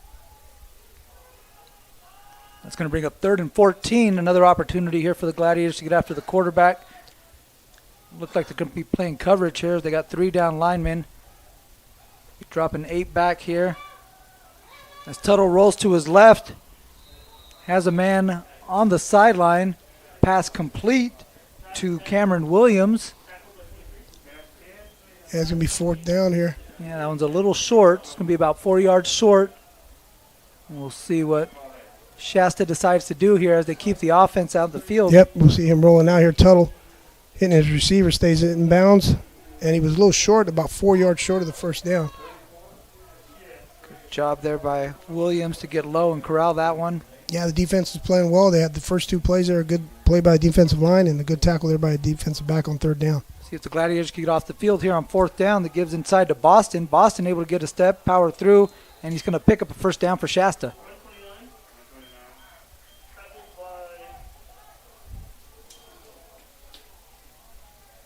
Yeah, Shasta decides to give it to the big guy. Get behind the bigger guys. Yeah. And so Boston leaning forward. Good body lean. 2 hands on the football, picking up the first down for Shasta. Again, opening drive here for the Knights. Down 7. Gladiators trying to get the stop here. There's Tuttle with the first down. He's going to give it to Gordon. Gordon's got nothing off the right side. In fact, he's going to lose about a half a yard. Nice play by Robert Porter. You'll see him engage with the offensive lineman in the replay and then just get rid of him and go to the ball carrier. You'll see him, boom. Fights through a double team. Nice. Nice play. Gets splits the 2 offensive linemen and makes that tackle. The interior of the line coming alive here for the Gladiators. Starting to make some plays in the backfield. Here's Tuttle on 2nd and 11. Now being forced out again. Has Gordon over the middle. Gordon trying to make a move, slips and tumbles down at the 5-yard line. So a big pickup there for the Knights, and able to get it inside the red zone. Yeah, you know, we mentioned in the first half that Gordon coming in is a good pass receiver. He runs a little Texas route. You'll see him stop, come across the face of the linebackers there, and he's able to get behind them. We call that a Texas route. Nice. Pokipala Waiahu on the coverage there.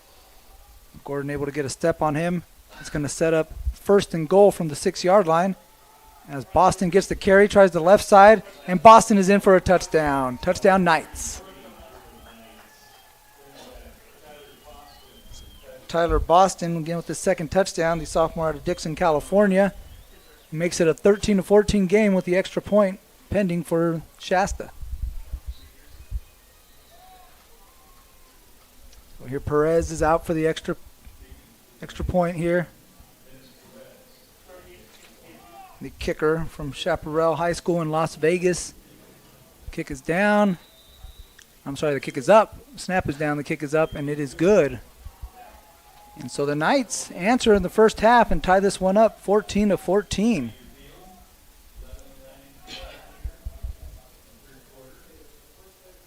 So if you're Shasta, it's pretty much what you wanted to see there, right, to come out of the locker room.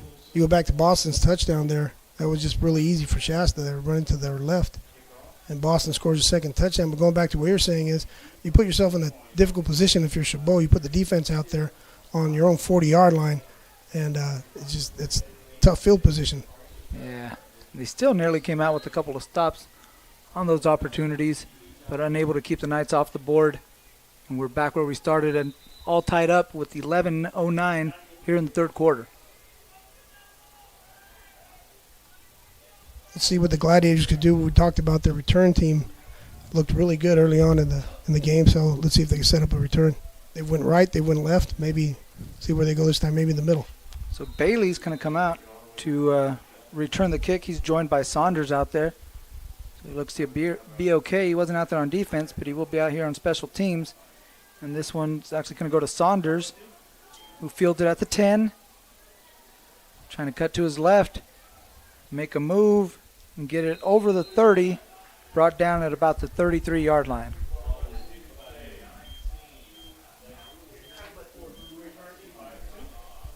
Solid return there for the Gladiators as they come out for their opening possession here of the second half, excuse me. It is, and I, like everybody else in the building, would like to see Chabot put a nice drive together here, Mix it up, mix in the running game, passing game, just hold on to the ball for a while. Take some time off the clock, get some positive series going. We'll go back to that kickoff return. You see Saunders picking up about 25 on that return.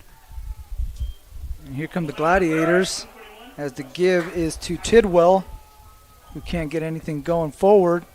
He's going to lose about 3 on the play. Yeah, he was tackled almost immediately by Polk, number 30. Yeah, we saw that in the first half, Shasta being in the backfield. You'll see him almost there. Yeah. I think maybe a little mix-up there, confusion. Lyman, kind of like he was untouched there. Maybe a missed assignment there by the Chabot offense. 4 receivers here on 2nd and 13. Beck drops back, looks to his right, and that one is incomplete. Intended for number 82, Connor Koisig, freshman from Half Moon Bay, unable to bring that one in.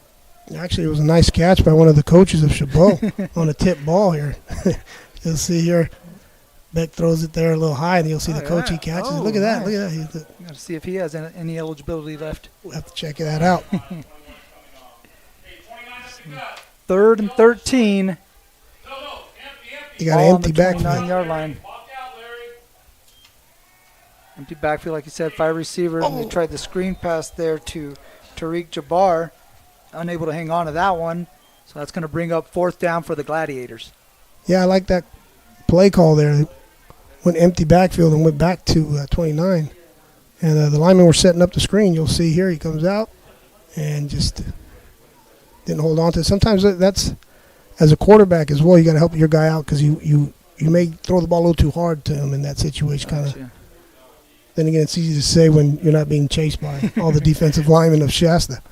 Yeah, had they been able to complete that, it looked like Jabbar had a convoy out in front of him.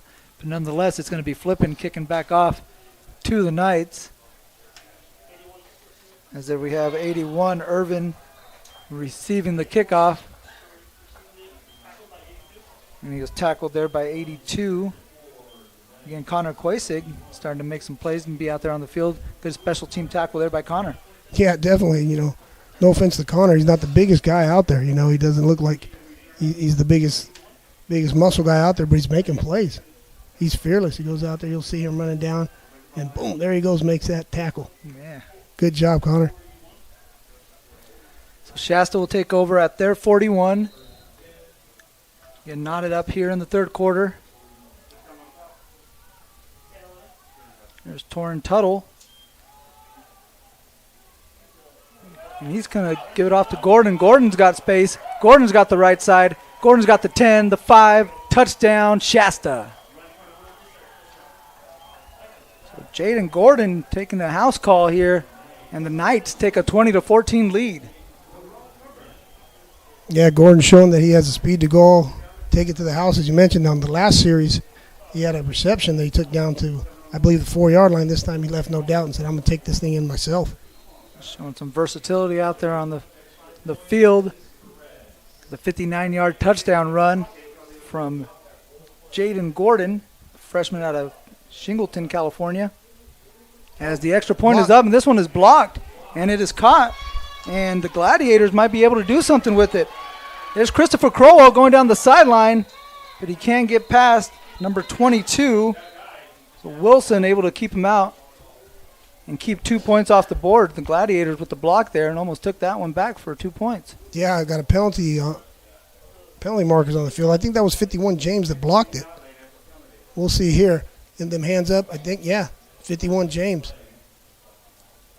Maybe the Gladiators might have come across a little early. Getting the call here again from referee Craig Myers.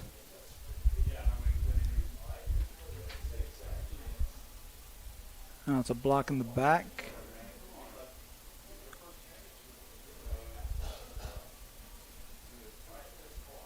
Block in the back against Chabot, so they're going to re-kick. We'll retry the extra point here, so another opportunity for the Shasta Knights to make it 21-14. Again, Dennis Perez, the kicker from Las Vegas, out there for Shasta.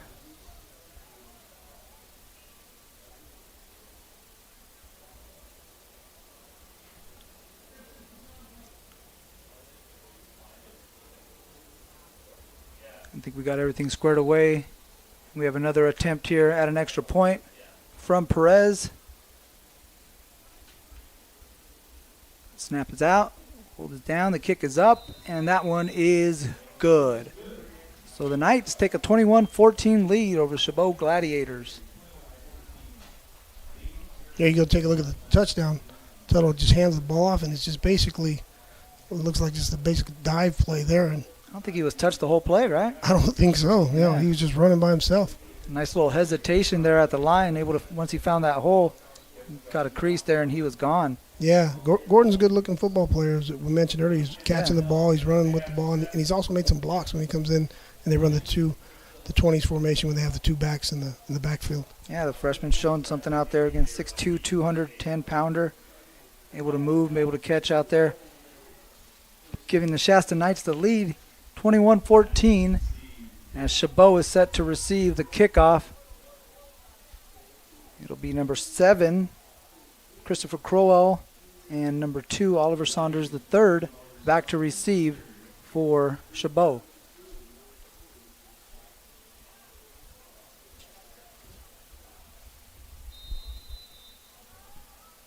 Set to kick is Cooper Meyer. Cooper Meyer, the freshman out of Livermore. Kicks it up. It's Crowell who will handle it just inside the 10. I'm sorry, that is Lavalier. Lavalier coming out and gets it across the 30 to the 32-yard line.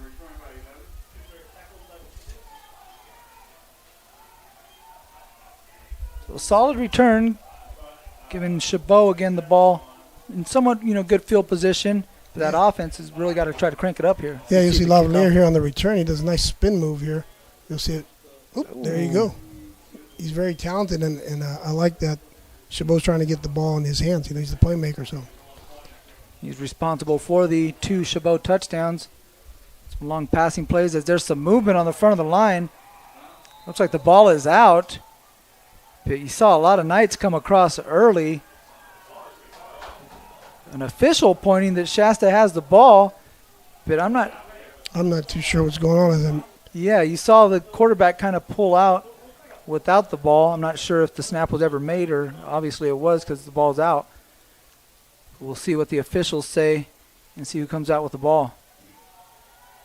As they're going to huddle up and discuss this one, but the Knights are celebrating like they just returned the possession over to their offense. Yeah, they're signaling first down Shasta. There it is. So the referees getting together. Referee Craig Myers, linesman Brad Werner, line judge Matthew Lee. We'll take a look at it here. This is just confusion on Chabot's side there on the snap count. There was a lot of movement. And as a coach, you teach your guys right away. You'll see all the Shasta guys, they become officials. Start saying first down. You'll see them long waving first down, first down. Yeah, you see the left side of the line started, and the right side never got going on that play. Right, miscommunication. Yeah, so ultimately it's going to be a turnover. And here are the Knights again with great field position to start on this half of the Chabot field. Here's Tuttle with Boston in the backfield. Boston straight up the gut. Picks up about 4 yards.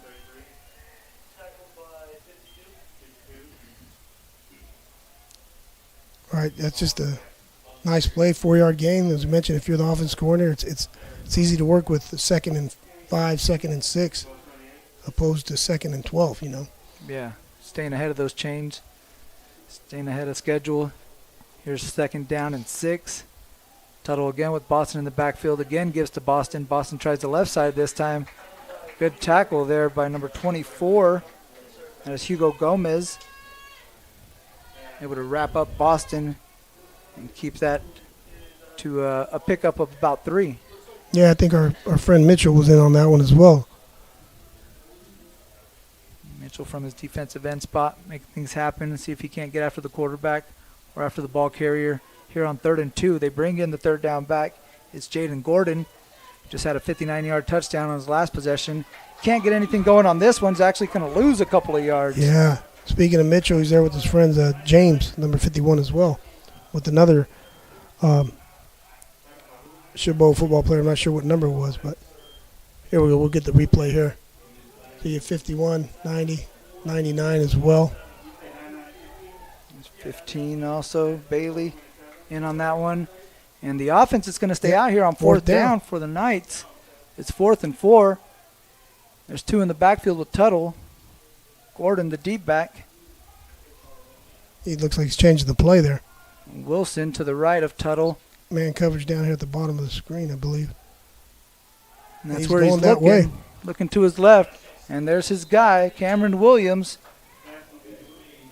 Cameron Williams, freshman out of Indianapolis, Indiana. Seems to come up with the big catches when they need him. Yeah. Total showing a high football IQ there. Came up to the line, saw something they liked, changed the play. Yeah, well, you identified it there. You saw that man covered, and Tuttle might have saw the same thing. He switched to that play, got the ball out of his hands and into the hands of Cameron Williams. So that'll be a fresh set of downs here with just under 7:40 left to play in the third quarter. Knights looking to add another touchdown onto the board to give us to Gordon. Cuts it back off the left side, able to pick up about 9 yards on first down.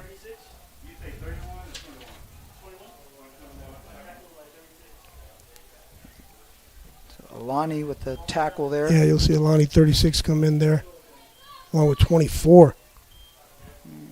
Hugo Gomez. Hugo Gomez make a couple of nice ankle tackles. Here's 2nd and short to give to Boston. Boston powering his way up the middle, able to get it to the 6-yard line.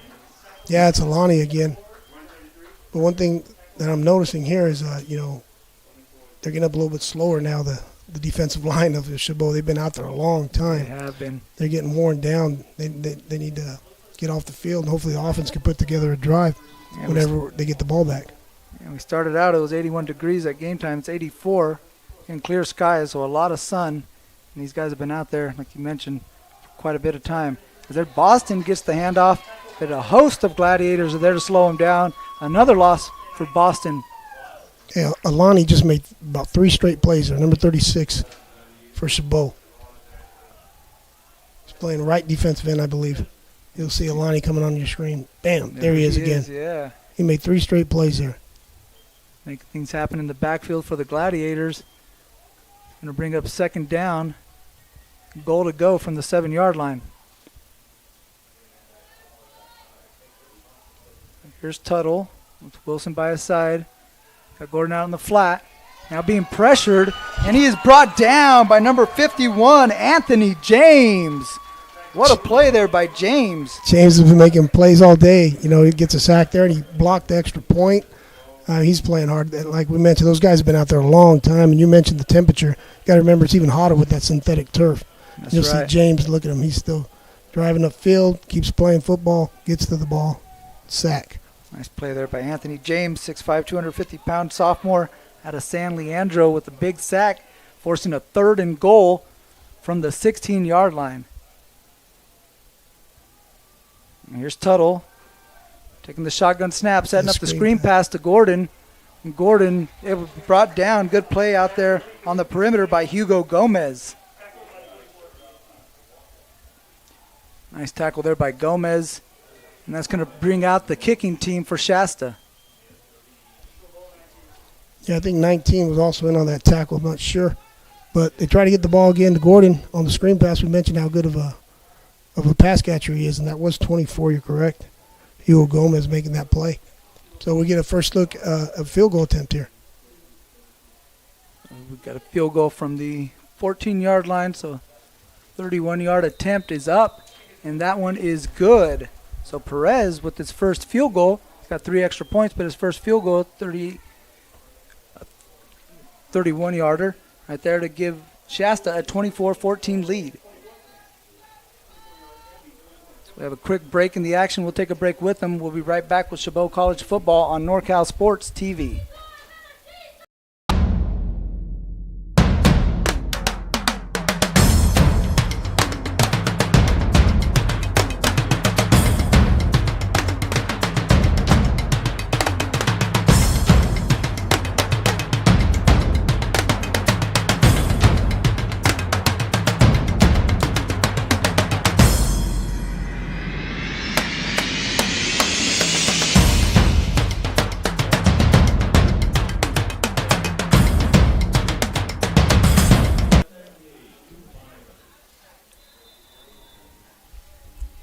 Back here in Hayward, California, Shasta jumping ahead of Chabot, 24-14 here as Cooper Meyer kicks it off. It's going to be Saunders receiving at the 7-yard line. Saunders will go to his left. Now cuts it back to the right. He's got a gap, but he's brought down just across the 30.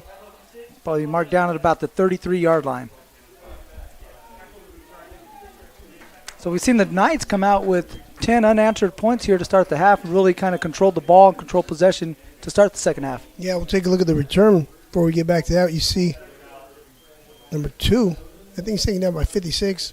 The return game has been solid for both teams today. Everyone's in the right position, blocking, doing what they have to do. But going back to what you were saying, Mario, all of a sudden it's a 2-score game in regards to you get a touchdown, now a field goal. So big possession here for the Gladiators, as there's a good run there from Tidwell on first down on the counter play. Able to pick up close to 5 yards on that one. Give them 4. Yeah, that was a nice play there, running play. You'll see we had our guy back in the backfield, Wanga, a fullback, pulling Hernandez, and just Benson takes him down there. But this one guy took him down. Wasn't much of a gap there, but Tidwell able to slip through there, get a nice gain on first down. So 2nd and 6, as Beck again gives it to Tidwell. Actually, I'm sorry. It's going to be Joseph Broussard powering his way for a first down. So Broussard able to take it across the 45 to the 47-yard line.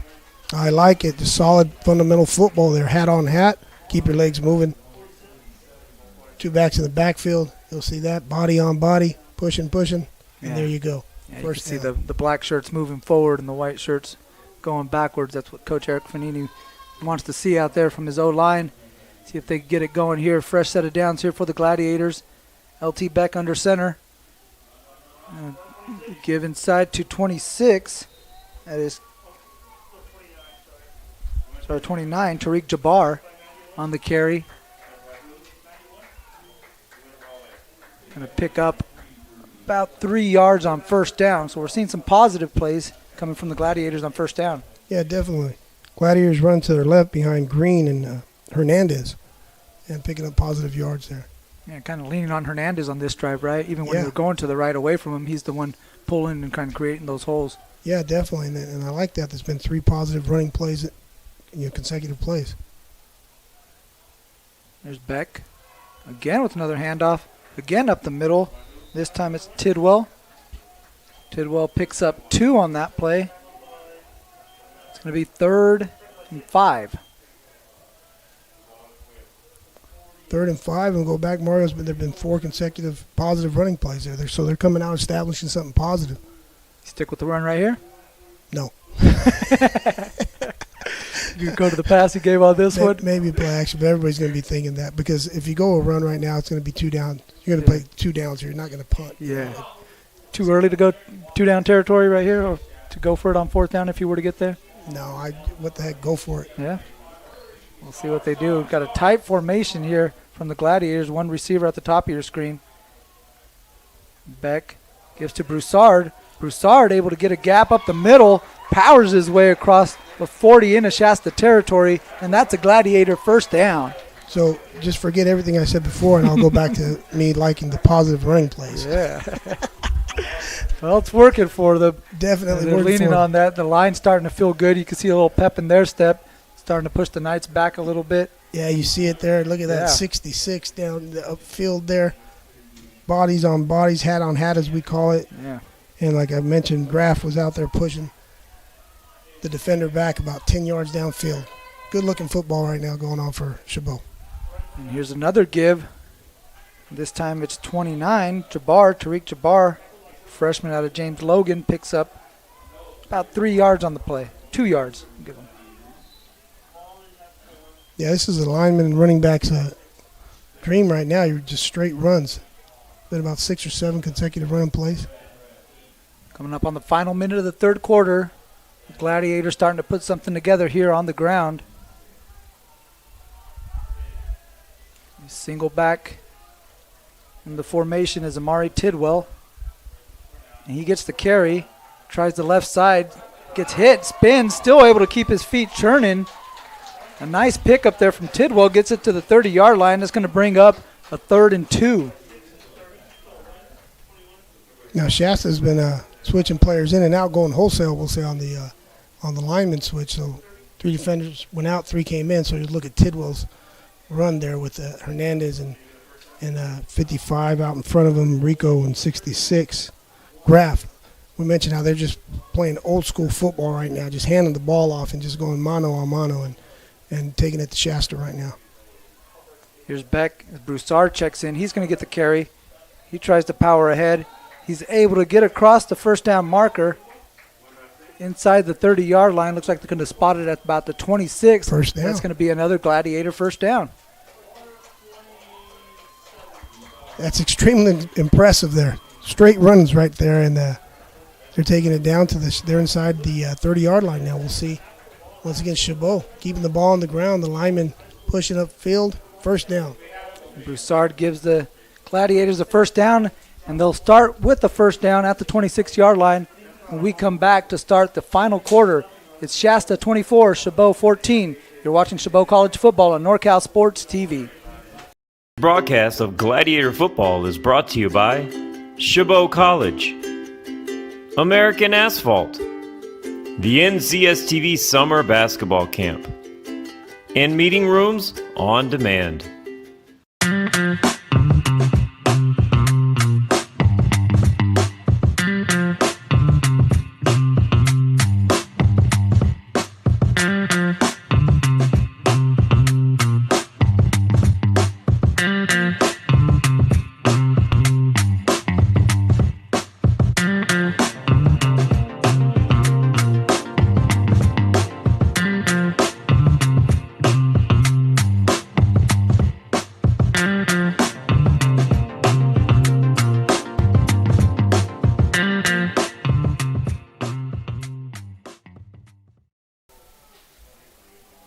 Welcome back to Chabot College as the Gladiators trying to make something happen here as we start the fourth quarter.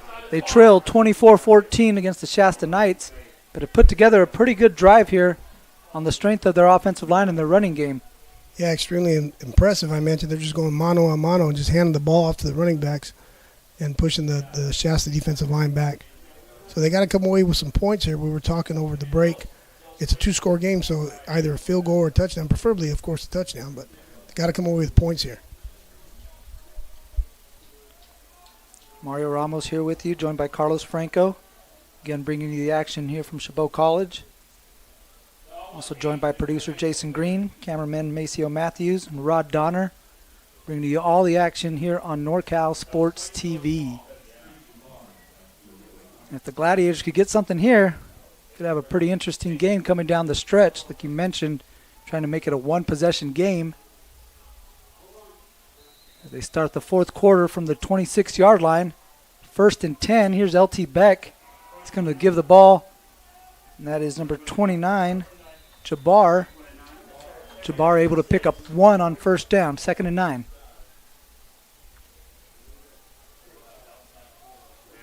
So not much doing on that one. No doubt the Knights had a talking to between quarters there as they were kind of getting gashed there on the ground. We'll see if the Gladiators stick with the running game. Yeah, and I don't see 75 McGinnity taking any warm-ups here on the sideline, so yeah. That tells you that Chabot's thinking touchdown drive here. There's Beck under center, now gives to Tidwell. Tidwell able to try the right side, pickup of 3 yards on the play. It's going to be 3rd and 6. So 2 down territory. Maybe you're thinking, see McGinty kind of stretching out but not really warming up. As we watch the replay here, Tidwell right able to pick up a minimal gain. A nice play defensively there by number 44, Aiden Alsop. Right, we were mentioning the kicking game here, but it's 3rd down, so it's going to have to be 2 down territory if they don't pick up the first down here. 2 receivers to the left. The give is to Broussard on 3rd down. He's kind of been the 3rd down back on this drive. But he was stopped right at the line of scrimmage and pushed back. Here comes 75. For no gain. So they will try the field goal. Ball spotted at the 23-yard line. So it'll be about a 40-yard field goal for Chabot, trying to make it a one-score game. As we look at the replay, here's Broussard. Nothing doing on that right side. Not much going on there, but a lot going on right now on this play. Let's see what happens. Big field goal here as Beck is going to hold for McGinty. The snap is down. The kick is up, and it is good. So a 40-yard field goal there from Andrew McGinty makes this a one-score game. Nice. McGinty comes in, makes that field goal, and the sidelines, they're pumped. They're jumping up and down right now. We got a ball game going here, Mario. A little bit of a line drive kick, but definitely had the distance there. 40-yard field goal from Andrew McGinty. Now we got a one-possession game with 12:54 left in the fourth quarter. You're watching Chabot College football on NorCal Sports TV.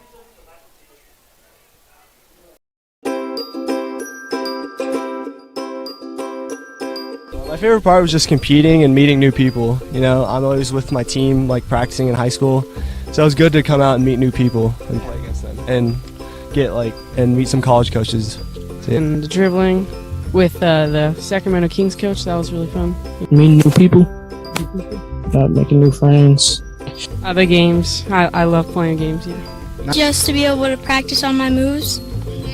My favorite part of camp is meeting new people. I've made a lot of friends so far. It's a real great experience here. Bit too powerful. Welcome back to Chabot College as the Gladiators trail the Shasta Knights 24-17. They just got a field goal from Andrew McGinty to make it a one-possession game. McGinty out to kick the ball off to Tavon Irvin and Miles Wilson, who are back deep to receive for Shasta. The kick is up, and it's like Irvin's going to let that one go into the end zone, try to catch it. Just couldn't corral that one. That one's going to bounce into the end zone and be a touchback for Shasta. Yeah, it looked like a little miscommunication there on who was going to field that ball. Mm-hmm. Ball goes in the end zone, so they're going to take over. Shasta will take over on offense. And that defense for Chabot got a good break on that last drive. It was a nice long drive that they had offensively. Yeah. So hopefully the defense comes out fresh. They've been playing well all day, and hopefully they come up with a turnover here. Yeah, we've seen 4 turnovers from Chabot, 3 on defense, 1 on special teams. So that defense being opportunistic. Be a nice time for them to get a stop here and get the ball back over to the offense. Here's Tuttle on first down in the shotgun. He's got Boston in the backfield. He'll give it to him. And Boston is wrapped down by number 20, Ray Sakona, the DB out of Seattle, Washington, with the stop. But Boston is able to pick up 6 yards on the carry. Boston is strong. You'll see him just run right through 24, Hugo Gomez right there. And kept his legs moving and picked up some positive yards. Here's Tuttle on second down. We'll again give it to Boston. He'll try the left side. Try to go off tackle. Pretty good play there by the defense. Keeps them to a minimal gain, 1 yard on the play. It's going to be 3rd and 4 from the 31. Nice play there. I think our buddy Mitchell, because we've been saying his name all day, I think he was involved in that one as well, along with his colleagues there, the Gladiators of Chabot, the defensive line. Can't say enough about them today. They've been playing really well. They have. I beg your pardon, they're actually going to spot this at the 32, but it is 3rd and 4. It'll be a good chance for the Gladiators to get off the field and get the ball right back over to their offense. They got to know where those first down markers are here. Oh, we got a penalty. Yes, we have some movement there.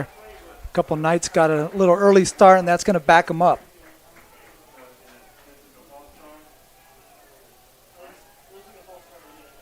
So false start there on Shasta. It's going to take them back 5 yards.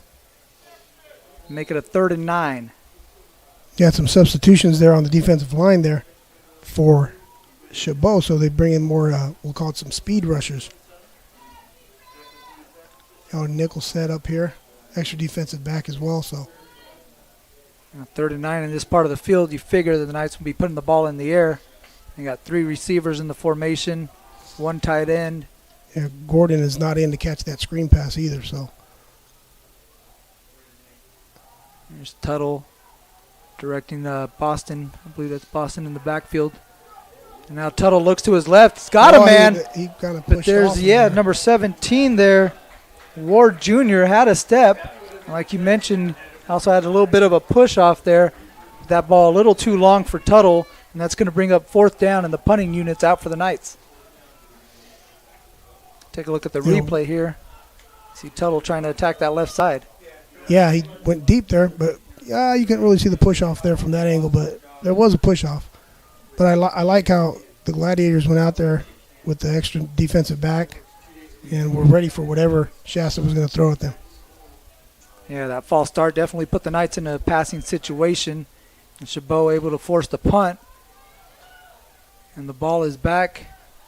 But Saunders is going to let that one go and let it bounce. And it'll be fielded at the 31-yard line. And that's where the Gladiators will take over, down 24-17. 10:59 left here in the 4th quarter. So the big field goal there, making it a 1-possession game. An opportunity here for Chabot to come back and tie it. But, I mean, you still have your 3 timeouts. So if you can't get it on this one, right, you still have that opportunity to hopefully get the ball back. But like you mentioned, we're starting to see a sense of urgency, not just from, the running backs, but that offensive line as well. Yeah, they were wearing them down, as we say, that last possession. Here's the give to Jabbar. Not much doing on 1st down. Back to the line of scrimmage. It'll be 2nd down and 10. Here you see the replay. Now, Chabot has had a lot of success on the ground, as we know, so they're confident running the football here. But pretty soon you got to have to put the ball in the air. And the 2nd down would be a good opportunity, 1st or 2nd down. So we're on 2nd down now, so maybe he'll put the ball in the air. Yeah, we haven't seen them, like you said, start to get something going here on the ground game, but the 14 points did come through the air. So maybe they'll go back to something like that. A guy like Lavalier, who's at the bottom of your screen, looks like he has a step, but Beck can't get it to him now. This time tries to get it over to number 10, but that one is intercepted by Shasta. Noah Benson, the free safety, coming up with the big pick for the Knights. As Benson was trying to find Ansar, the pass just a little underthrown. Unfortunately for the Gladiators, that comes up to turn out to be an interception. Yeah, Beck rolls to a little play action here, rolls to his left. And as he's rolling out, he's trying to make a layered throw. And it's off platform. So when I say layered throw, he's trying to put it over the defender. Yeah. Not in the window, as you said, over that defender. And over a defender and under another defender, right? Correct. So that's why I call it a layered throw, and he couldn't get it there.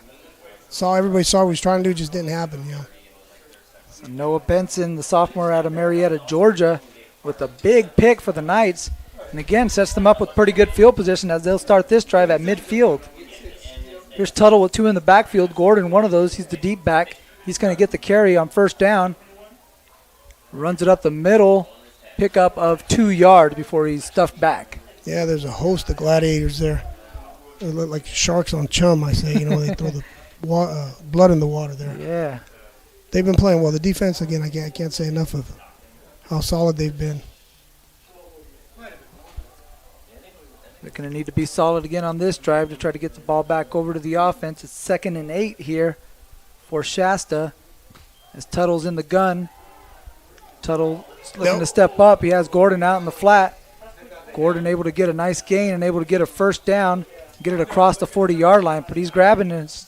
Looks like a lower leg. Don't want to speculate, but he's grabbing somewhere down there, and he hasn't got off the turf yet. Yeah, and we have Tovar down 52 for Chabot as well. Tovar almost had a sack. You'll see him coming on your screen here as the quarterback goes back. There's Tovar.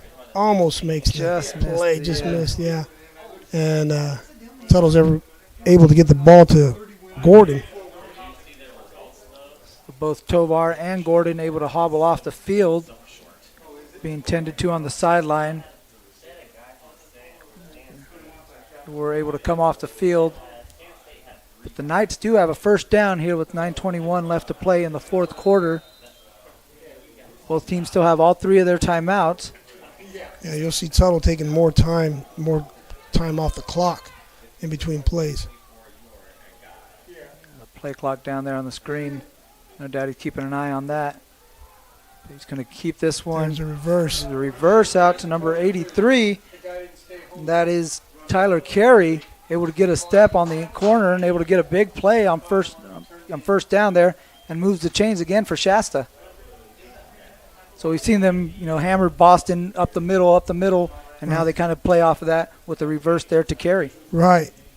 You'll see everybody basically going to the right, gives the ball back to 83 on the reverse, and just Mitchell again trying to make a play. Yeah, he's been all over the place. Actually does make the play, yeah. Just unfortunately for Chabot is about 15, 20 yards downfield. It's going to get it to the 18-yard line where the Knights will take over again on first down. Here's Boston going up the left side. A good pickup on first down. This running game starting to pick up chunks. Yes, definitely. And because of that, we got some substitution coming in for the Gladiators on the defense there. The clock becoming a factor here as we approach 8 minutes. Here's Tuttle. Again, Boston again on the left side. We have a player lose a helmet out there on the field. Nice tackle there, number 56, number 20 with the tackle. That is Ray Sakona. Yeah, you'll see it right here. And off to Boston again. And they're just basically pushing the guys back right now as far as it's role reversal, like we said earlier. It was mano a mano with the Gladiators having success. Right now, Shasta's having some success on the ground. Able to get the ball to the 7-yard line. Sets up another first and goal situation for the Knights. Play clock's at 5. See if he gets this play off. Play clock's at 0, and the flags come out. Tuttle unable to get that one off in time, and that'll be a delay of game penalty.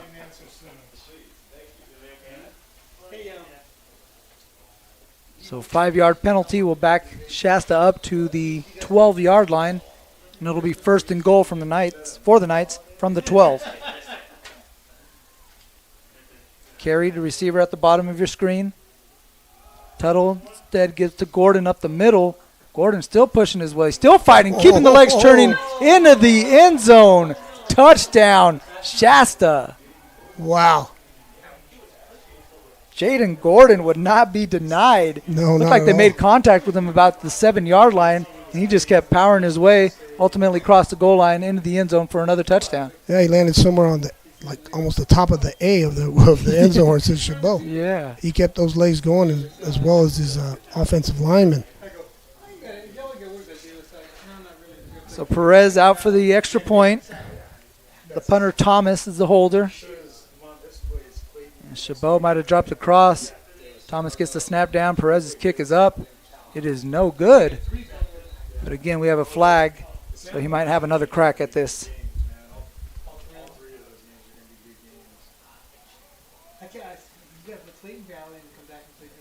So offsides is the call. We will retry the extra point.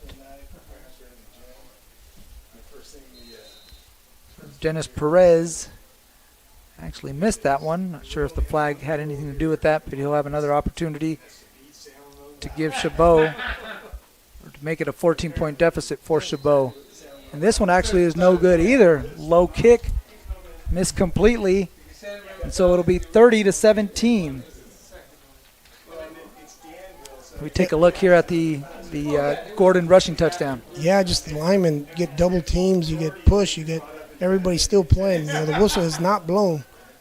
And you'll see 21, Gordon just keeps his feet going, keeps him pushing the big bodies out the back of the end zone almost. At one point it looked like he was kind of falling over and took a hit that kind of helped him regain his balance. And he was able to power his way into the end zone. So for Shasta, a big second half, coming out with 23 second half points.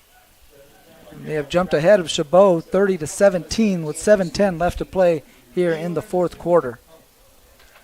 We've seen Chabot come out with a couple quick strikes. Again, those two touchdowns that they have come from the passing game.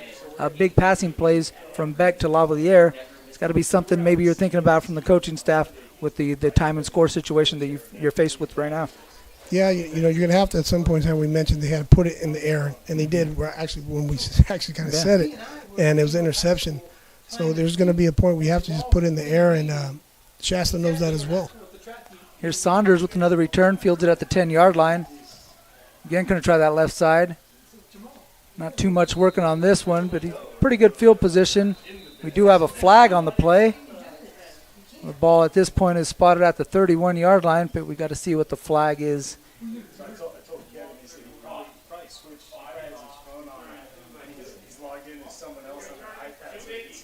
Interesting, too, that we had that one possession where we had a quarterback change there for a little bit with Shasta, or with Chabot, excuse me, and they brought in Kakoa Turangan. But for the most part, it's been LT Beck for the majority of the game. It has been, and going back to what we were saying, talking before the kickoff, if you're in a situation where you know you have to pass, everybody knows, so Shasta's going to know. And then if you're the defensive lineman, you're like, all right, I get to just do my speed rush. Yeah, exactly. And you've got your zone, people in zone dropping in coverage. So it depends on the guy, too. So if you're doing that and you got a quarterback who's accustomed to that, or you feel confident, can throw the ball around the yard, well, great. Now we go back to what you're saying, Mario. There was a quarterback change. Chabot's had some success on the ground. So are they going to do that with Beck? Are they going to start letting him throw it around the yard? We'll find out right now. Well, there's 4 receivers out in the formation here. The penalty was on Shasta, so it moves the ball ahead 10 yards for Chabot. And here's Beck in the gun, looking to air it out. He's got a man deep on the right side, and that is complete and caught by number 86, Amarion Tidwell. Good play there by Tidwell, the receiver out of Dublin, California, making a big play on first down. Yeah, Beck had a lot of time. I think he heard us up here. He's like, all right, watch this, guys. You're saying if I'm going to throw it around the yard, well, here you go. Let's see Beck. He drops back. Got a clean pocket, a lot of time. Throws the ball out there, and a completion, big play. Nice catch. Way to adjust to the football. 29-yard pickup there on first down from Beck to Tidwell. And here's the other Tidwell, running back. Takes it up the middle. Amari Tidwell picks up 2, maybe 3 on the carry. Just under 6:30 to play. And Chabot down 2 possessions. And they look like they're going up to the line a little bit quicker here. Yeah, there has to be some urgency. Nothing crazy, you know. Here's Beck from the gun. Looks to his right as a flag comes out. Now he rolls to his left and has a man over the middle. That is number 10, Ansar. Akil Ansar took a big hit there over the middle, but able to hang on to that one. Let's see what the flag is. Flag came out early in the play. Not sure if it was with the receivers. Looks like we had an offside. So somebody lined up across the line of scrimmage. And they're going to decline it. First down. All right, Chabot, the Gladiators moving the ball. So the result of the play, yeah, like you mentioned, ends up being a first down. We look at the replay here. Beck rolling to his left, trying to find somebody, and there's Ansar right in the middle. Right, nice catch. Nice throw by Beck, too, rolling to his left to be able to throw back across his body. 2 receivers on each side. Now one comes across in motion. We got a jet sweep at Saunders. Saunders trying to cut it back now. He does. At least get some positive yards out of that. Maybe a pickup of 1 on the play. You know, Chabot's been running the ball well just whenever they just go right at him. You know, when they just run and hand the ball straight. And then, like I mentioned, mano a mano, the jet sweep has not been successful for them today. Yeah, they tried that jet sweep a couple of times, and both those times it's been Deontay Jones out there for Shasta, kind of, making them rethink that idea. Right. Now, 82 Connor here is in the slot. He's looking for him, yeah. Oh, yeah, that looked good. Gosh, that was a pre-snap read by myself and the quarterback there, looking at Connor. Mentioned him in the slot there. He ran a little slant. Ball just a little overthrown. Yeah, like you mentioned, not the biggest guy out there, but he's got some speed out there, made a move there, and had something across the middle. He's back in the slot. Yeah, making tackles on special teams, everything. He's a football player, that guy, 82. So 4 receivers in the formation. Broussard, the running back. Beck's going to give it to Broussard on the screen. Hit initially, still not down. Yeah, still on his feet, able to keep his balance. So a lot of hard running for actually no gain. Right. That goes back to like the touchdown, Gordon's touchdown. Guys, got to play to the whistle. Keep playing until you hear that whistle. That's going to bring up 4th down. A big 4th down here for Chabot.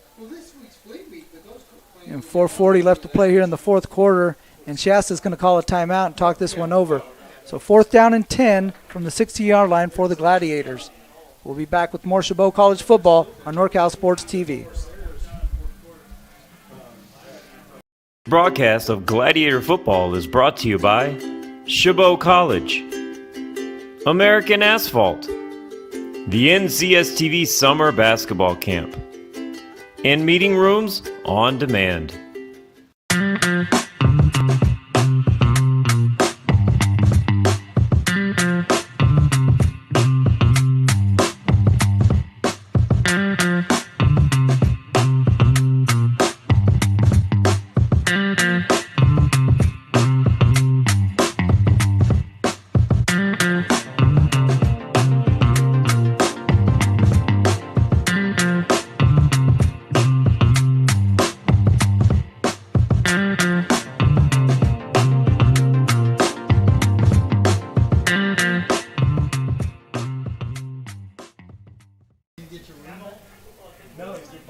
Welcome back to Hayward, California. Chabot against Shasta. 30-17, Shasta over Chabot, and a big 4th down here for the Gladiators. LT Beck looking to his right side. Has Lavalier, throws it up, but he can't come down with it in bounds. Did make the catch, was out of bounds. Pass ruled incomplete, and that's going to be a turnover on downs for the Gladiators. Wow, that was, oh man, everybody's excited up here. Then all of a sudden the referee signals he was out of bounds. So we'll take a look at it. Looked like he ran, I believe, like an out and up. And Beck put the at the top of your screen there. Little stutter and go. And then tries to make the play, but unable to come down with it in bounds. Close. Yeah. Unfortunately, it's going to give the ball back over to the Knights. With 4:28 left, they'll take over at their 16-yard line, 1st and 10. Now Chabot's going to have to use their timeouts here as well. Gladiators have all 3 timeouts. Here's Boston up the middle. Gets a solid carry on 1st down. Pickup of 3. Tyler Boston, in the sophomore running back out of Dixon, California. Seems to be falling forward every time he touches the ball. Yeah, Boston looks good. He carried the ball well all day today, and big, strong guy, too. Yeah. You match that with what Jaden Gordon's been able to do. That's a nice 1-2 punch in the backfield. There's Tuttle on 2nd down, content to take as much time as he needs. Play clock's at 10. Tuttle surveying the defense. Now we'll take the snap. Boston will try the left side. Good tackle there by number 19. Niles Pokipala Waiauhu. He's sophomore out of Lahaina Luna High School. It's going to bring up 3rd and 2. So if you're the Gladiators, you need to get the stop right here. You got to get the stop. Yeah, Coach Fanini's deciding to keep those timeouts. And what Shasta's doing, Coach Hamilton over there, is take as much time as he can off the clock. And 12 on the play clock. Tuttle knows that. He's looking at it, surveying the defense. Takes the snap here with 6 on the play clock. Gives it to Boston on the left side. Nice, good job, Good play Chabot. defensively by the Gladiators. And now Fanini will call that timeout with 2. Clock stops with 2:55 left. He's running out there on the field, wanting to make sure the linesman gives him that call. Line judge Matthew Lee signaling the timeout. Now referee Craig Myers will grant that. So we'll take a break here with 2:55 and come back. You're watching Chabot College football on NorCal Sports TV.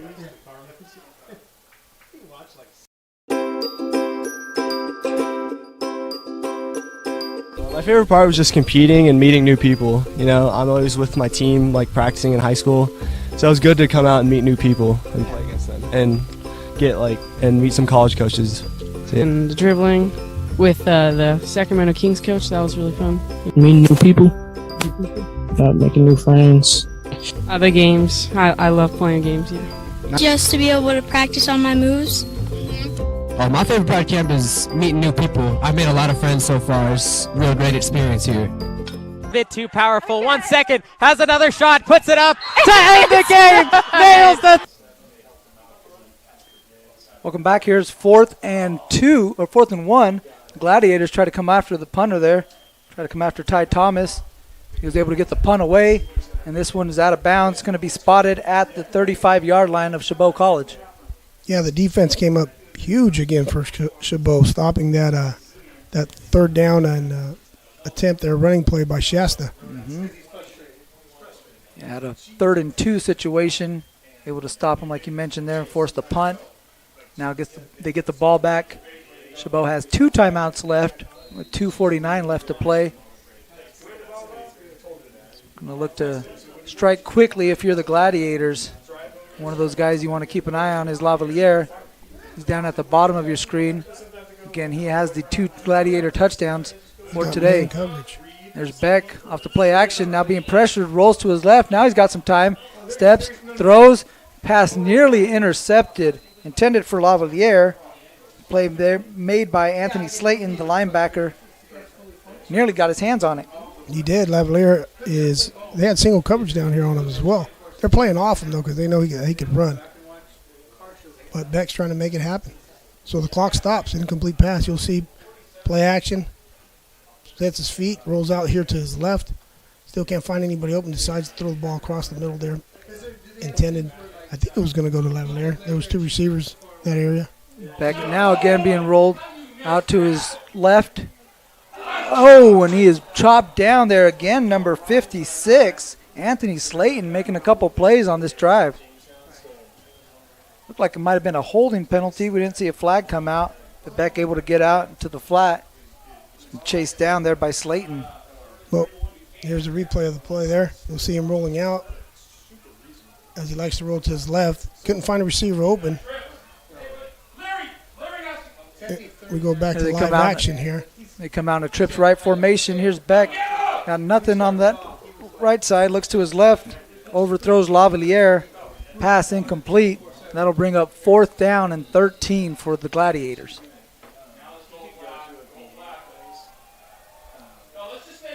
Fourth and 13.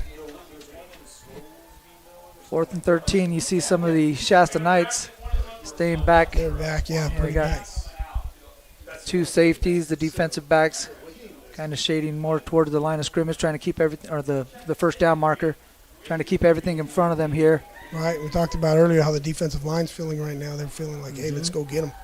And they have been pressuring Beck. We've seen him forced out of the pocket in the last couple of plays. Yeah, and he'll just keep a 4-man rush. Coach Hamilton's just going to have the 4 linemen. And here's Beck looking to his right, gets it out to Lavalier, a little quick pass, looking hopefully to make him let him run, give him some space.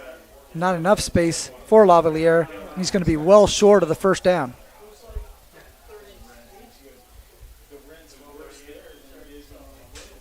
Yeah, Chabot just putting the ball in one of their playmakers' hands, just saying, hey, let's try to see what we can make a play here. It's hard. Those are the plays you don't have in the playbook. You know, it's like it's 4th and 13. 13, and you're down by the 2 scores, so it's a tough situation to be the play caller there. So the Knights come out again with a 13-point lead. Both teams have 2 timeouts with 1:50 left. So maybe an opportunity for the Gladiators to get the ball back. They cannot give up another Shasta first down, as the give is to number 29. That is Rajon Williams. He's able to pick up 3 on the play, and Chabot is going to call their second timeout.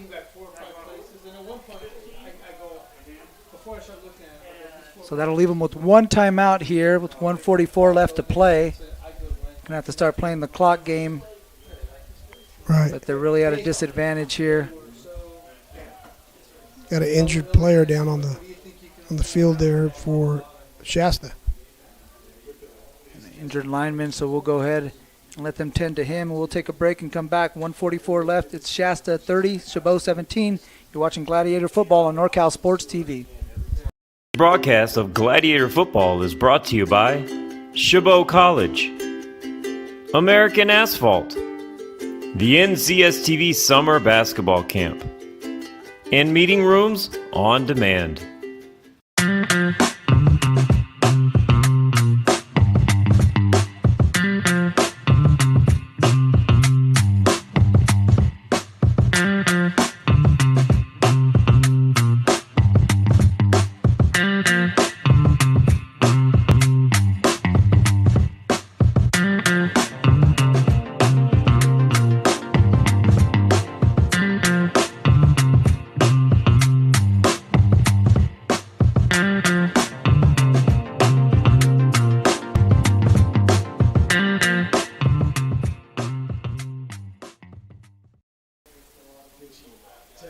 1:44 left to play here in the fourth quarter. The Shasta Knights ahead 30-17 over the Chabot College Gladiators.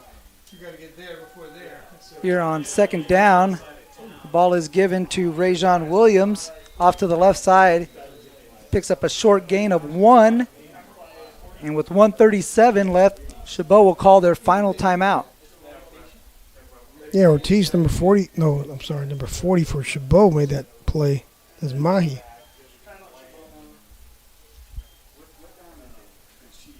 So again, 1:37, Chabot out of timeouts. It's going to be 3rd down and 8 here. The Gladiators unable to stop the clock if the Knights are going to keep it on the ground. Yeah, they're going to keep it on the ground. They're going to try to run that clock out. If they pick up a first down, then, it's pretty tough then to come back from that. And this kind of situation obviously plays into the hands of a team like Shasta who wants to run the ball as consistently as they do. And that's obviously something you want to lean on when you have a lead and you're trying to run out the clock. Correct. Shasta started off shaky, and they had a week off. But they're showing why they're ranked in the top 25 in the state of California. That's a good football team, and Chabot has played very well as well. They've been scrappy. They've been making good plays, opportunistic football. Yeah. They've had a good showing, and it's not over yet. They're going to keep fighting. Here's 3rd and 8. Gladiators trying to get the ball back for one last gasp of their offense. 2 receivers at the top of your screen. Rajon Williams in the backfield. He gets the carry again, tries that left side. Big hole off to the left side, and Williams is able to pick up the first down.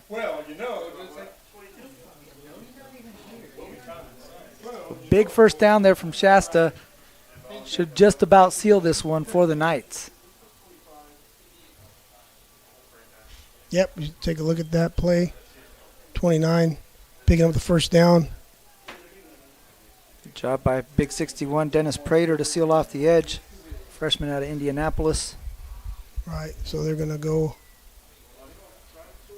in the victory formation, it looks like here. Yep, looks like the Knights are content to take a knee here as the clock rolls down. We approach 1 minute. Tuttle will take that knee. Yeah, victory formation as a player, as a coach, when you're on the other end of it, you're just angry, because you want to keep playing and you can't. For sure. You go back to a game like, say, arena football, that you can't do that. You always have to try to get positive yards and keep the play going. So, victory formation. Well, speaking of positives and taking some of that with you, Chabot, like you mentioned, that defense got to be feeling pretty good about the effort they put out there today, able to take the ball away a few times and come up with some big stops. Heck yeah, definitely. Chabot made some really big plays as well with the guys like Lavalier had those big plays, and defensively, we kept mentioning guys like Mitchell and James, and there's a lot of positives that come out of this game here, and I'm sure Coach Fanini is going to point them out and work on them as well. And that final snap will run down the clock and just about wrap it up. So it's Shasta coming into Hayward and picking up a 30-17 win over the Gladiators of Chabot.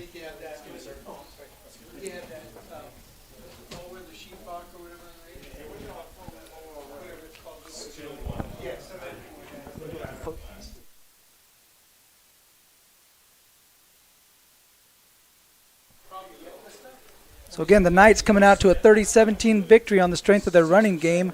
We're going to take our final commercial break, come back to wrap it up. You've been watching Gladiator Football on NorCal Sports TV.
Welcome back to Hayward, California, where the Shasta Knights have defeated the Chabot Gladiators 30-17.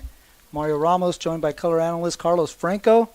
Carlos, we saw the Gladiators, pretty good defensive performance together, like we said. Couldn't quite get the running game going. Kind of got helped out by a couple big passing plays. We saw that running game come alive in the second half, just a little too late for the Gladiators.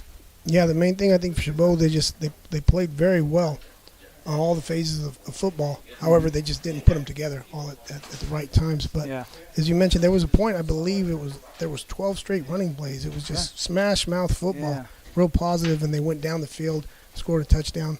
But as we're talking about that, they didn't put everything together too well. But as a team, they played very well defensively, and I'm sure that they're going to bounce back next week. I believe that Chabot heads to San Francisco. Yeah, they got a week off, so to prepare, Coach Fanini, try to tighten the screws and work on some of those things you were talking about. And then the 16th, yes, they will be hosting San Francisco here in Hayward at 6 p.m. So another good team coming into to Hayward here to face the Gladiators. And that other team that we're talking about here, Shasta, that came in today, we saw that they had a few weeks off, had a game postponed. So Coach Hamilton had to be excited just to get his team back out here on the field. And they kind of started off a little slow, made some plays, and then kind of shot themselves in the foot with some of those turnovers, but really kind of put things together in the second half. Right, yeah, we mentioned that they had been off for various reasons, and what happened was they started off a little flat, but like as soon as the second quarter rolled around, everything started kind of clicking for them. The running game, the quarterback play as well, defensively. So they showed why they're ranked in the top 25 here in the state of California.